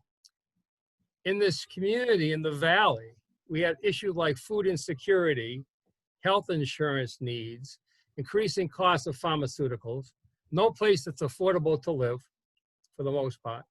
And they are not just senior issues. They are young family issues. They are senior family issues. They are renters issues. They are people who are trying to work here, live here, and retire here. Brings me back to my point that we need to find programs and legislators who will listen to people and help make choices that make people's lives better in Concord. One of the other pieces we talked about was how do you decide what you vote on? Well, my decisions have always been easy. What's in the best interest of the Valley, what's in the best interest of the state, and then to worry about the party. Someone has said to me, well, sometimes you vote 95%, 93% with the Democrats. Well, I think probably most of that time they're correct. So that would make sense. But I've been fortunate to be on the Education Committee, and I have a couple things that have been, I actually started in education as a part-time security guard when I get out of the Army, working 11 to 3 in the morning so I could go to school to get my graduate degree. But beyond that, I'm on the Education Committee. I've been fortunate. I've been a teacher. I've been a coach. I've been an administrator. And a couple things stood out right away. This year I supported, for the first time that hasn't passed the legislature before, an equal rights amendment for students, a non-discrimination bill for students. We passed this year the Jason Foundation Act, which requires all folks who work in schools or volunteer in schools to take the suicide prevention identification course. That's really important. We're having more and more student suicides. It's aligning itself with student bullying and student harassment. We need to be looking who can take care of that, who can identify it. We funded kindergartens this year for the full time. The last legislature funded them under the Keno funding, and they were $7 million off, leaving schools hanging in the midst. We can't use those types of processes anymore. I was working on legislation and continue to allow local school committees to have full control over the curriculum and the graduation requirements. Local schools can decide what they need to do, and much better than coming down from Concord or from DOE. We were fortunate this year in the Education Committee to pass options for disabled veterans and for the sons and daughters of disabled veterans. Additionally, funding education is huge cost. We froze the cost of community college and four-year colleges for the next 2 years. And the governor signed that. That was terrific to help that on. But the biggest part goes back to my first discussion with the seniors. How can I live in place with dignity and pay my taxes and have health care? We have created this year the Education Forum. No longer can Democrats, Republicans sit here and think they can talk about education reform and financing when they really don't have that skill. We brought in the commission, and we're going to look at new ways to fund education that aren't property tax based, which is going to be critical. If you don't think it's expensive, look at your bill when your SAU comes out in the fall and the spring. We're talking 70, 75, 85% of your tax bill is for educational costs. This has to be changed. That goes back to local people working here, living here. I guess the last part I want to talk about is quickly broadband. There's no question about that. Students are being gypped. They aren't getting an education as they would like to be through remote. And those folks that live out in the Chatham area, for instance, in the areas in Eaton, in some places in Conway, aren't getting broadband. Thank you. I'm running out. I appreciate your vote on November 3rd to put people's voices first. Thank you. Thank you very much, Steve. So that was State Representative District 2, Tom Bucco, Ellen Leonard, Frank McCarthy, Wendy Richardson, Karen Umberger, and Steve Woodcock. Next, we have State Representative District 3. And alphabetically, we have Jerry Knurk is first. Welcome, Jerry.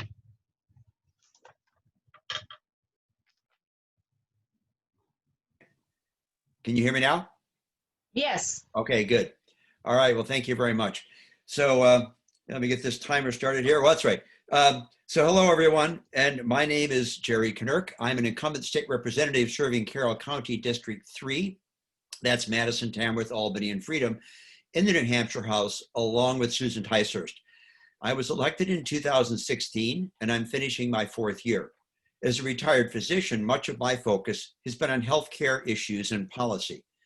In addition to serving in the House Health, Human Services, and Elderly Affairs Committee, I've also been appointed to several commissions studying public health and healthcare issues, including the commissions to study procedures for involuntary commitment, labeling CBD, access to affordable healthcare services in rural areas, and I chaired the Mushroom Foraging Study Commission. Currently, I'm serving as the chair of the New Hampshire Therapeutic Cannabis Medical Oversight Board, the vice chair of the State Health Improvement Plan Advisory Council, and I serve in the medical advisory group of the COVID Alliance Senior Support Team, working to assist long-term care facilities during COVID-19. Now, most of you know my stand on a number of issues from reading my regular columns in the Conway Daily Sun.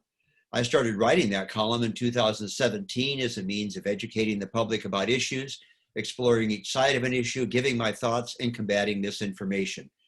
What you read is what you get. Government really works optimally when we bring together differing opinions to develop the best solutions. I describe my leadership style as working together with others to solve problems. That's a consensus-building approach which respects the opinions of everyone, leading to better and more durable solutions than decisions that are developed by one side and then imposed upon the other. My decision-making is data-driven and fact-based, relying on primary sources when possible, rather than just accepting the opinions of others, while considering the impact upon the people. Ideological, pledge-based decision-making places you in a box, and that prevents you from working together with others to find the best solution.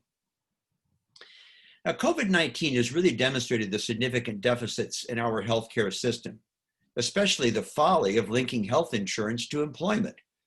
Losing insurance due to a job loss during a pandemic just really doesn't make any sense.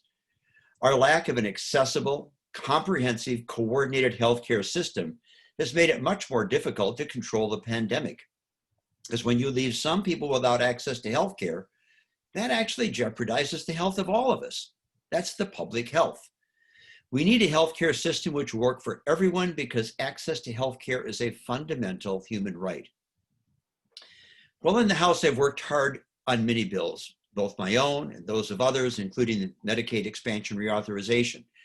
I'm running to continue my work on expanding affordable, accessible healthcare for everyone in the state, advocating for improving public health, expanding universal access to broadband, fighting for equitable school funding, fighting for free and fair elections, and protecting our environment, including supporting clean energy as part of a 21st century energy policy.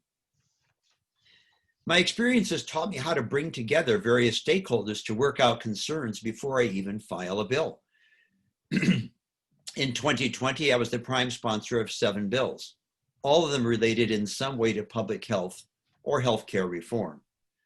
Bills I sponsored included a bill to extend the pediatric New Hampshire vaccine program to adults in order to save about 1/3 of the costs for adult vaccines in New Hampshire. A bill to develop a New Hampshire Health Policy Commission to provide nonpartisan expertise and interdepartmental communication in the complicated area of healthcare policy. A bill to require CBD, which is currently unregulated, to be tested and labeled for purity along with warnings and prohibiting unsubstantiated health claims. I also sponsored a bill developed in the study commission I chaired to enable the legal sale of wild foraged mushrooms in New Hampshire, which currently cannot be sold to restaurants or at farm stands. Now, our opponent has commented that our district doesn't really benefit from having two different representatives on the Health, Human Services, and Elderly Affairs Committee. But Ticehurst and I bring vastly different experiences, interests, and skills to our committee. Our committee also has a very significant role in New Hampshire, since it impacts a large portion of the state budget and deals with many important issues in the health and survival of our citizens, including those in our district.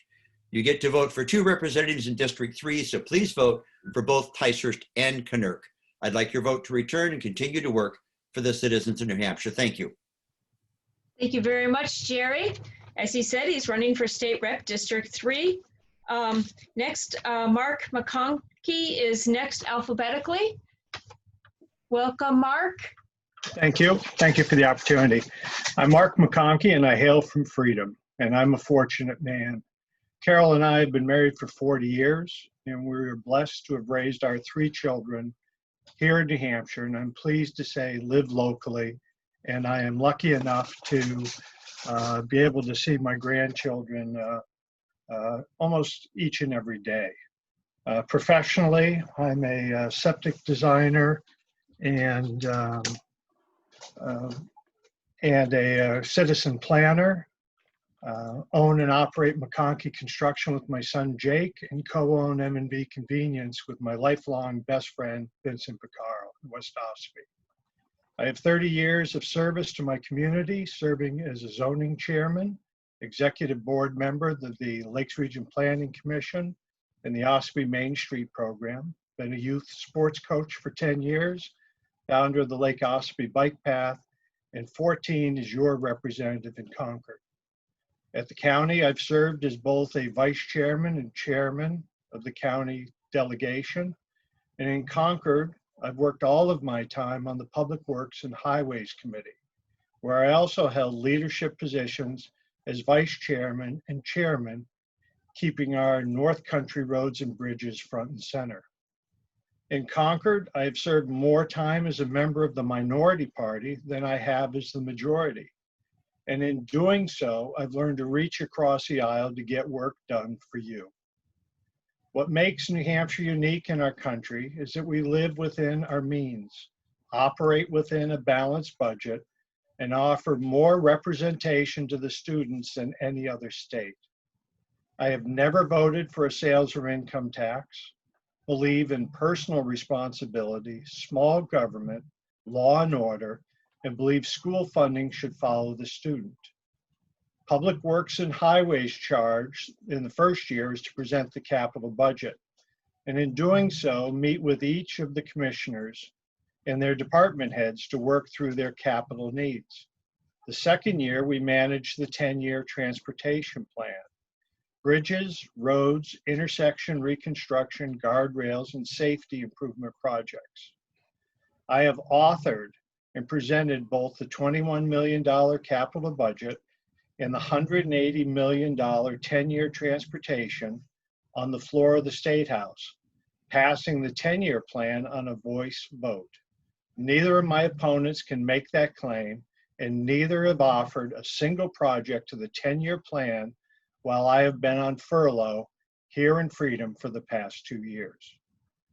Highly visible local projects underway presently that I have had a hand include replacing the Ospey Lake Dam, safety improvement at the 28-171 intersection with the roundabout, 3 Route 16 bridge replacements over the Levitt and Bear Camp rivers. You'll see the second one will be moved into place on Monday. Intersection improvements at Route 16 at the 28, 25, and 41 intersections. And here in Freedom, the Danforth Bay Bridge replacement.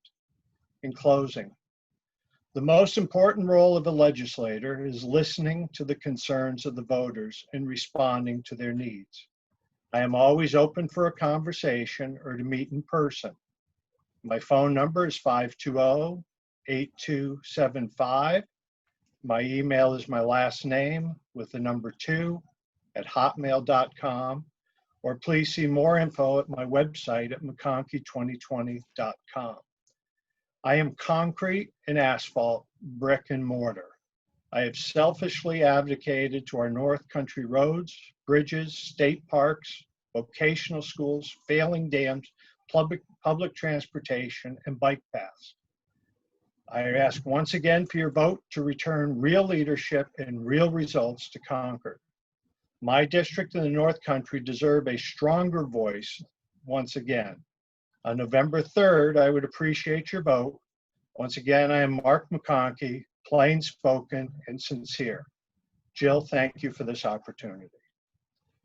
Thank you very much for being here today, Mark, taking the time out of your schedule.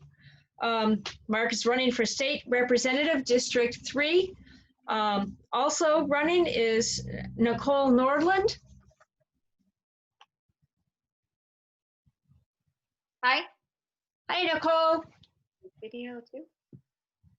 Hi. There you go. We see you now too. Great. First, thank you for hosting this forum. My name is Nicole Nordland, and I'm running to represent District 3, which includes Freedom, Madison, Tamworth, and Albany. I feel fortunate to be running alongside such wonderful, liberty-minded candidate choices. I have been a lifelong independent. I believe in small government, liberty, constitutional rights, personal responsibility, and American freedoms. These beliefs align with the Republican Party. We moved to New Hampshire nearly 20 years ago, and we didn't move to New Hampshire to change it. We came seeking liberty in the live free or die state, and because we value community, and what a special place we found to call home. We left behind in Connecticut income tax, sales tax, excise tax, license plate tax. And in the years following the inception of the state income tax in Connecticut, it has gone on to move to the #2 spot as the highest tax state in the country. Currently, I am serving on the Madison Advisory Budget Committee. I have served on the Alternative Energy Committee and the Fire Truck Replacement Committee. I have spent several years as a foster parent here in New Hampshire. I am a small business owner, and I have spent over 35 years in the restaurant industry. I'm currently a server in North Conway, and I have been a landlord for 20 years. My husband is a school teacher here in the Valley, a union rep, and a carpenter, and we have 2 school-age children. I am running because I believe that the New Hampshire advantage of no tax, income or otherwise, needs support. Small businesses need our support. Citizens deserve the confidence to move forward in pursuing their business ideas and fulfilling their dreams. How can we make that happen during a near 8 months of lockdown? The first step is no new taxes. Our small business was crushed thanks to the efforts to shut down campgrounds, of all things, early in the season. We did not qualify for any compensation for our business losses, and we are not alone in this. 280 New Hampshire businesses have been permanently lost. This is an atrocity that nobody is talking about. Small business is the backbone of our community. I believe a strong economy is the gateway to well-funded schools, nonprofits, and social programs. My observation is when the economy is thriving, everything includes the environment.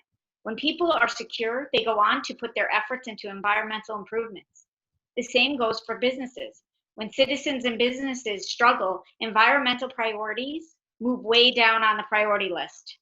The lockdown has been an atrocious attack on the environment. Everything is by force disposable. Transfer stations are reporting record amounts of trash and are overflowing.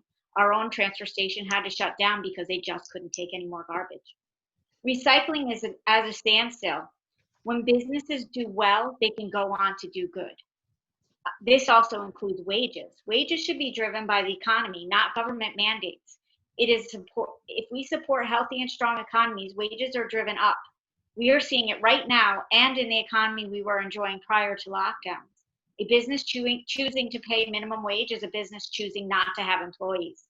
Right now, businesses are forced to operate under less capacity, which will be more impacted as cold weather sets in. Should a restaurant that had 40 tables in it and now only has 15 be forced to pay their staff more because the government told them to? Will they be able to survive, or will we lose more to businesses? I will preserve local control of our schools, school choice, and parental rights. I certainly do not want someone sitting in Concord thinking about Manchester and making decisions for our Valley schools. I'm a proud supporter of New Hampshire agriculture, passionate about local food and its connection to good health and the health of our planet. It is my intent to represent and not regulate, and I ask for your consideration and vote on November 3rd. Please reach out to me. I'm in the book, info@NicoleNordlandNH.com, and I'm happy to meet in person too. Thanks again for hosting.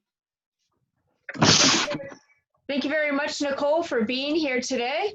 I'm glad we got it worked out. Excellent. So Nicole's running for State Rep District 3, and also Susan Ticehurst will be next. Welcome, Susan. Thank you, Jill, and thank you to the Gibson Center, not only for this opportunity, but also for the compassion and liveliness that you bring to our communities. I'm Susan Ticehurst, and when I first ran for state representative in 2012, I could only promise that as an ordinary person, I'd work for fair, responsible, and open government. To me, fair means treating all people with impartiality while recognizing that people in different circumstances might require different legislative solutions. Responsible means considering the consequences for actions taken by the legislature, including impacts on state, local, and personal financial well-being. Open to me means defending the public's right to know what the actions the government are taking on their behalf are. I kept my promise to work for fair, responsible, and open government, and I am really very proud of that. Each year during my 3 terms, hundreds of bills were proposed, many at the request of community members. Now, as an experienced representative, I've gained the skills to evaluate those bills critically. I'm aware of the policy goals of both parties and look for the commonly shared underlying values. I facilitate collaboration by listening both objectively and empathetically, not only to expert lobbyists, but also to individuals whose lives are directly impacted by proposed legislation. Speaking up when there is something important that needs to be said, regardless of whether it goes against the prevailing side of the debate or the party, is something that I do quite strongly. To address our serious challenges, we need 3 approaches. 1, recognize that each policy area is connected to others. For example, climate, health, and equity are inextricably linked together and will be more so in the near future. 2, balance costs and benefits across multiple sectors. For example, what is personal liberty to one may mean the oppression of another, or what benefits one corporation may help or harm its employees or users. 3, set appropriate limits, preventing extremes from negating the general benefits. Among the policy areas we share special concern about are jobs in the economy, assuring that both businesses and our workforce thrive, practicing the best stewardship of our natural resources, affordable housing, energy, and transportation. In the policy area of education, we're looking to achieve excellence through innovation and a wide range of options for students and learning, to build infrastructure to support distance learning, and fair funding. In the area of healthcare, we continue to work for access to appropriate, affordable healthcare for all people. Mental health care, suicide prevention, and substance use prevention, treatment, and recovery are extremely important. They are foundational to just about every other policy area. In the area of safety and justice, we're working to create a comprehensive justice system from crime prevention through rehabilitation. I've served on the Health, Human Services, and Elderly Affairs Committee. My division has considered all bills related to mental health, suicide prevention, and substance abuse. On the Mental Health Caucus, I work to assure that the new 10-year mental health plan is actually implemented and does not just gather dust on a shelf somewhere. I want to pause for just a moment and note that there are 20 policy committees in the House, and we value the work of all of those committees. No legislator understands the work of every committee, and no committee could do it on their own. So we value the works of committees that we're not even on, although we all vote on the work of every other committee. So in addition to our duties in Concord, state representatives are responsible for county assets, which include our 5-star rated nursing home, law enforcement and court support through the Sheriff's Department, County Attorney's Office, Registry of Deeds, a water and sewer system, and a very valuable farm and forest. It's really important at this point that we clarify roles between the delegation, commissioners, and department heads, both elected and appointed, for better county government. I'm Susan Ticehurst, and I look forward to further conversations about the urgent situations we find ourselves in this year, as well as our long-term goals and strategies. Thank you. Thank you very much, Susan. So you've heard from our state reps for District 3, Jerry Knirk, Mark Mcconkey, Nicole Norland, and Susan Ticehurst. We've had some people who have had issues with broadband. Neither of our people for District 7 are here. Dominic Riccardi, who is running for sheriff, said that there's enough people speaking today, and since he's running unopposed, he just would like, so he's choosing not to speak today. And I'm sure we'll all show our appreciation in the voting booth for that. So next, for people who have responded, we have the Registrar of Deeds and Lisa Scott. Can you hear me? Yes. Hi, Lisa. Thank you, Jill, and thanks to the Gibson Center for hosting this for us all. Fellow Carroll County voters, my name is Lisa Scott, and I serve as your Register of Deeds. The Registry of Deeds oversees the official land records for all the districts for the 19 towns in the county. The Deeds Office staff and I, we strive to professionally serve you, to timely record the land documents, and to protect the land record, and to provide public access to the county's historical land records. And over the past 6 years, our team has effectively maintained the land records, and we've accomplished improvements and major upgrades of the office systems, including bringing Carroll County land records online. There's no need to come to the office for research. You can look up your deed online at www.nhdeeds.com. We've also modernized the recording system, adding electronic recording, which has made it possible to keep the office operations up and running, even through the COVID-19 pandemic. We proudly have served every day without closing. And as a county, we've made a good start at restoring and preserving the county's official land records. There are many more things that we need to do at the Registry of Deeds. And I would like to lead the efforts and continue to serve you in my role as the Register of Deeds. So I ask for your support and for your vote on November the 3rd.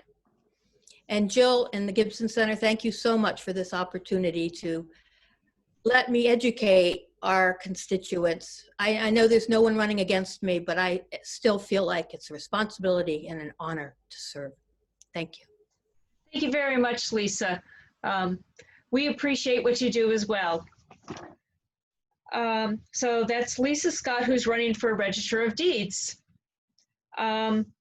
Next, for County Commissioner, 2nd District, Bob Postel is first alphabetically.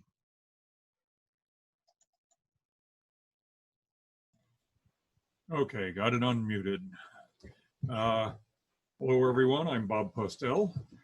Before I get going, I would like to thank Jill and her associates there at the Gibson Center for orchestrating this and putting it together. we've all come to, I won't say know and love Zoom, but we've all at least come to know Zoom, and it's getting the job done. So thank you, Jill, for doing your part in making this work.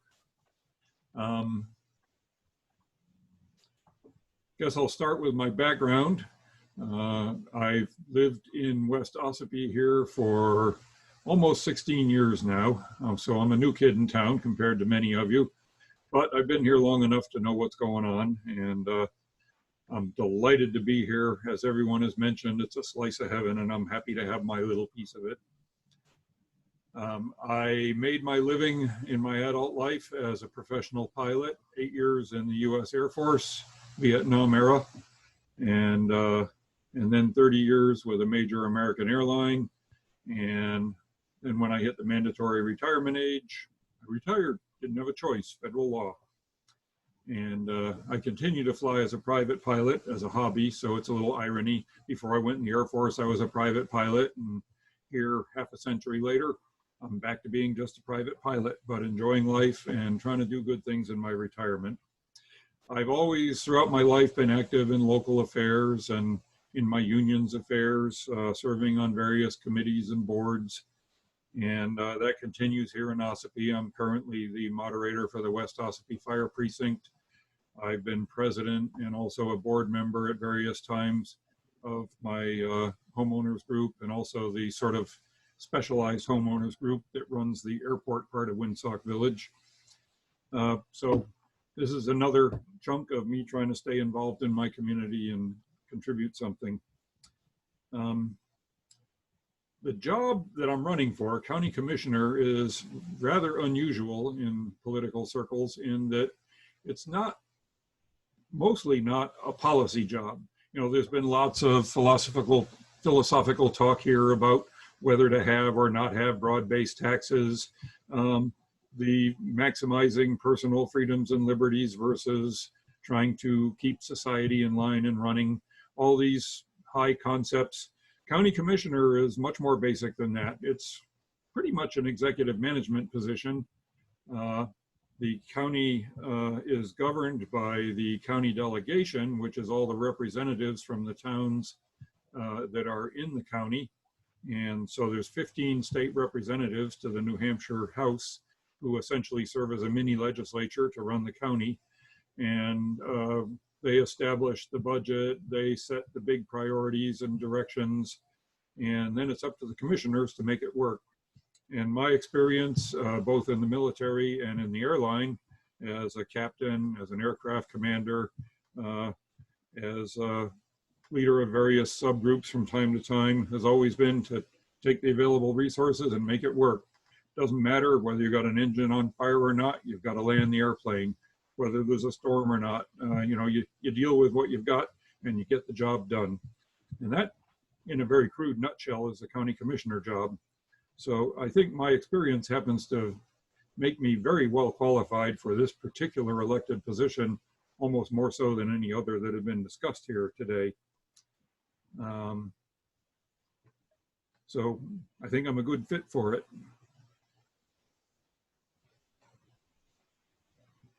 And also, you mentioned internet difficulties a little while ago. I'd like to take a few extra seconds to put in a plug for Chip Albee, who is running with me and would have been the first to speak if he was here alphabetically, but he's got internet trouble. And so that brings to home one thing the commissioners can help with: broadband internet. We got to improve it. Many places in our county don't have internet service, period, of any type. And so hopefully we can, as a community, do something about that. And I think that's something the county would be actively involved in. There is a committee working on that. Chip would be serving with me. It's logical to think if one from our party got elected, the other would also. And he, in his last time around as commissioner, was voted the best commissioner in the state, commissioner of the year by his fellow commissioners. So that speaks well of his capabilities and his experience. I'm taking a little extra time for Chip. I see the clock. And so I think with my general executive and command experience and Chip's overall experience in the county, between us, we'd make an excellent team, and I would solicit your vote for both of us. Thank you very much. All right, so that's Bob Postel, and he is running for County Commissioner District 2. I was going to mention Chip, but he's running for District 3, so he would have been the next section. So Bob Postel and Kimberly Tassari are running for Commissioner District 2. And so Kimberly is next. Thank you. There you are. You made it back. Very good. New Hampshire has a long and storied history of recruiting its everyday working people to participate in government. Electing people who are invested in the community is the New Hampshire way, and I can tell everyone with 100% certainty that I'm invested in Carroll County. It has been a blessing to be raised in Carroll County. I grew up, my mom worked for Huggins Hospital. I rode in the parade every year on the Huggins float, and have the honor now to raise my young children in Carroll County. My husband and I have chosen to reside in Ossipee to be close to our families who live in the county. It was a pleasure to meet so many Carroll County residents during my 10-year employment with Huggins Hospital as a phlebotomist. It's that job as a phlebotomist that allowed me to put myself through undergraduate university at the University of New Hampshire and law school while learning some valuable life lessons. My husband and I are raising a 3-year-old daughter and a 2-year-old son. Currently, I'm the prosecutor with the New Hampshire Department of Safety attached to State Police, Troop E in Tamworth. I became concerned about the direction of our county while working as an assistant Carroll County attorney from 2016 through 2019. The Carroll County Commission has become a tenuous, highly volatile board lacking a united vision for the progress of our county. Now more than ever, we need elected officials who can work together with members of either side of the aisle to accomplish bipartisan support and policies that are best for our citizens. Should I be so fortunate to be elected a Carroll County Commissioner, my first objective would be to see through the plan of ensuring transparency and accountability in the county's finances and records. Recently, the county hired a chief financial officer, which I think will help and aid and assist in this, but it's not the end-all solution. There's more to be done. The commission oversees a budget of over $30 million. We need to ensure that the tax dollars are being spent appropriately. But those like our working class families who live paycheck to paycheck, it's the same kind of balancing we would be doing with the budget. Another part of my mission includes ensuring the commission assists with bringing broadband internet to the region. With so many residents working and attending school from home, reliable, fast internet has never been so imperative. My counterpart, Matt Plant, is currently on the board. You guys will hear from him in a minute. And I think that working together to improve that mission and make sure we're bringing broadband to the whole county has never been so imperative. There are so many families in the community who have been affected by the opioid crisis. The Medication Assistance Treatment Program, MAT, has been implemented in several of the correctional institutions around the state and has been the subject of recent legislation. It's a program designed to address and reduce the risk of relapsing once released from a correctional facility. While there are logistics to address, I believe the commission needs to address the feasibility of utilizing this program in the hopes of treating and rehabilitating those incarcerated at the Carroll County House of Corrections. I hope to bring a vision of progress to the county. It would be a true accomplishment to revitalize the building previously used as the county's nursing home with a combination of useful and profitable space. To look into all of the possibilities of what we could do with that space, imploring what we need to do to use it for what the county needs it for. Additionally, what can be the best benefit to the county. I think a board to look into all of the options and present all of the options would be a way to move forward. Carroll County is one of the last counties with a working farm. I would love to see the farm become a more vital part of our community. It was a hope of mine that with 2 commissioners currently on the commission who are both farmers, that we would see that the farm would become self-sustainable to ensure that it's around for years and years and years. I think there's a trend in our societies to eat cleaner food, better food, locally grown and organic, and that would be helpful if the farm that the county runs could be part of that. So for those reasons, I'm asking that the voters of Carroll County elect me as a Carroll County Commissioner. I'm hoping to get your vote on November 3rd or by absentee ballot. I can be reached on my website using my name, last name Tessari, or in the phone book. We also have a website. You can reach me on Facebook, and I'd be happy to meet with anyone over Zoom or in person, taking precautions. So I hope for your vote on November 3rd, and good luck to the rest of the candidates. And thank you to the Gibson Center for hosting this. Thank you very much, Kimberly. I'm glad you were able to be here today and able to get back. So that was Carroll County Commissioner, 2nd District, was Bob Postel and Kimberly Tessari. You just heard from them. And now Carroll County Commissioner, 3rd District. As Bob said, Chip Albee is experiencing internet issues today. He sends his apologies. So Matthew Platch is going to be next, and he's MJP, David, on the listing. Hi, Jill. Thanks. Good to see you again. Yes. Thanks to the Gibson Center for hosting this. My name is Matt Platch. I'm running for Carroll County Commissioner from District 3. And while District 3 covers the southern part of the county, everyone in the county gets to vote for all the commissioners. So keep that in mind when you go to vote. You don't just cast the vote for one, you got to pick two. It's important, I believe, for everyone to get to know me for that reason.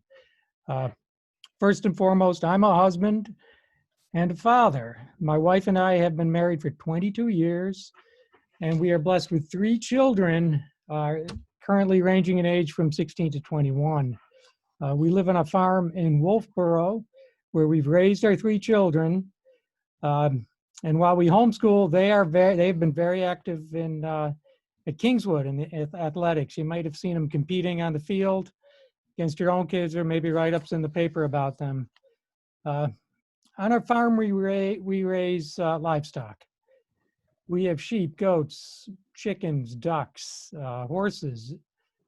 We raise pigs and beef, both laying hens and meat birds. This year, we're actually doing a lot of meat birds because of what's going on nationally. We also raise dogs. We have 6 dogs. We use Great Pyrenees livestock guardian dogs to keep the coyotes from killing our livestock. And they do a great job. We breed these pups. They're giant, big, white, fluffy, giant dogs that have been used for 2,000 years to guard livestock in Europe, and they're over here now. We couldn't survive without them. And our pups have gone all over New England now. There's one that's about to go up to Jackson. It's going to be living in an inn greeting guests. So a little on my background. I grew up in Western New York. I went to Cornell University for college and then law school at the University of Chicago. I've been an attorney for 34 years. I've practiced telecommunications law and environmental law. As an attorney, I've represented major cities such as Albuquerque, Los Angeles, Milwaukee, San Antonio, and states, several states, Texas, New Mexico, the state of Iowa. And bringing telecommunications services to rural areas has been a major focus of my work over the years. So why do I want to be a commissioner? I have a strong belief in public service. Currently, I serve on Wolfboro's Budget Committee. On the committee, I act as liaison to the police department, helping them with their budget. I also serve on the Carroll County Broadband Committee as Carroll County's appointed representative to the committee. So we've been doing that for over a year now and actually making some progress. The major issue right now faced by the county is the financial disarray. But we have plenty of money at the county. There's no shortage of money. Our finances are good, but the transparency, the accountability, the public disclosure, and just following the RSAs pertaining to what the county has to do with its finances, they're kind of in a disarray. So we need to shore that up. I believe that with me and Kim, both of us attorneys, we're going to follow the law. It's that simple. You know, recently the county delegation had to appoint a subcommittee of investigation to look at, just to get information on the spending this year. You know, we haven't done an audit for last year yet, which was supposed to be done within 90 days. So another major issue is the one everyone's talking about, which is broadband. I'm heavily involved in that. I'm working closely with the chairs of the Carroll County Broadband Committee, the co-chairs, Steve Knox and Rick Highland. Last week, I prepared some comments that we filed at the FCC that are actually going to be pretty important. We're the only commenter in that docket that is a group of government entities like we are looking to bring broadband to its actual citizens. We're not a private party looking to make money. And this is in a docket that will affect the definition of broadband and what needs to be done going into the future, generating a report. I see I'm running out of time, so I could say more, but I'll let it go. You got a minute. Oh, okay. So I wanted to say real briefly about public safety. A lot of what the county does is pertains to public safety. I mean, we have the sheriff's department, the jail, we have the county attorney's office doing prosecutions, and we have the county dispatch that every town except for 3 in Carroll County rely on. It is an important component of what we do. I'm a strong supporter of public safety. I've represented police and fire departments all over the country. I've worked on installing public safety, from a legal perspective, getting public safety dispatch centers in place. And I think with all that's been going on this year, we really do need to show a strong bit of support for the men and women on that thin blue line. So thank you. Okay. Thank you very much, Matt. So that's Matt Platch. He and Chip Albee are running 3rd district. And we do now have, we ran into technical difficulties earlier with Chris Pappas's speech, which he sent us a couple weeks ago because he knew he was going to be busy at this time today. And so David is going to play that now. And I just want to thank everybody for being here. So you gotta, there we go.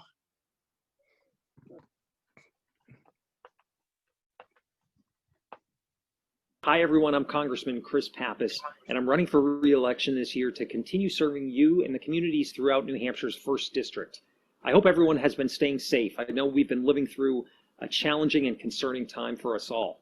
I ran for Congress because I'm grounded in the people and places of New Hampshire, and I've never felt more sure of that. Every day as your congressman has been a true honor, and I sincerely appreciate the opportunity to advocate on your behalf in Washington, D.C. There's been no shortage of challenges over the last couple of years, starting with ending the longest government shutdown in our history when I first got into office. That's why my first votes were for bipartisan legislation to reopen the government, restore services, and make good on our promises to the American people. The only way to get things done is to work with anyone, anytime, who comes to the table in good faith. We need to transcend our political differences and find our sense of common purpose as a nation so we can confront the public health crisis and the economic recession that it has caused. I've been working with officials here in Conway and throughout the state to make sure we deliver much needed assistance to our towns so they're equipped to stay ahead of that pandemic and to support our fire departments, police, EMTs, and education to ensure they have the resources to provide good public services. We must find a compromise plan in Congress to provide additional support for our communities and for our families and small businesses who are struggling. As we focus on getting our economy up and running again, we must make investments in our transportation and infrastructure, including our roads and bridges and water systems and broadband. I've helped draft legislation that will do that by creating jobs in the framework of economic success for our communities. And especially during this time, the health and well-being of our neighbors is paramount, which is why we must stop the political efforts that are underway to take away healthcare coverage or to increase costs. Providing quality, affordable healthcare and cheaper prescription drugs has been a priority of mine long before coming to Congress. And there's no reason that the American people should be paying by far the highest prices in the world. We've got to fight to change that. Last year, we passed a major bill to allow Medicare to negotiate drug prices and to cap out-of-pocket costs for seniors on Medicare. That would allow us to be able to expand Medicare to offer vision, dental, and hearing coverage. And I hope next term we can fight to make that the law. In addition to Medicare, we must also protect Social Security against efforts that seek to privatize it or raise the retirement age. Social Security is a foundational program. It's an earned benefit, and it should be there for today's retirees as well as tomorrow's. There are so many pressing issues facing us, and we've got to rise above politics. I pledge to do all I can to ensure New Hampshire weathers this crisis and thrives well into the future. And I'll continue to be there for all the residents of the 1st District, Democrats, Republicans, and Independents. We might not know exactly what's around the corner, but I do know there's only one way forward, together. And I hope to earn your vote so we can keep working on the issues that matter most. Thank you so much, and stay safe. All right, well, thank you all for, yeah, that was it. That was it. Thank you very much, David. And thank you to all the candidates. I wish you all well on November 3rd. I will send out a link as soon as I have it. I especially thank the media, because if it wasn't for the newspaper, Conway Daily Sun, and Rob, and Lloyd Jones, and Bill Edmonds at Valley Vision, and the Mount Washington Valley radio stations, it wouldn't be worthwhile to be doing this, because we want to get the word out to all the people. And I thank you all for taking the time to run and offering to give your lives this way to serve the people of New Hampshire and Northern Carroll County. Thank you very much. Thank you. Thank you. Thank you. Thank you so much. Goodbye, everybody. Thank you. Thanks, Karen.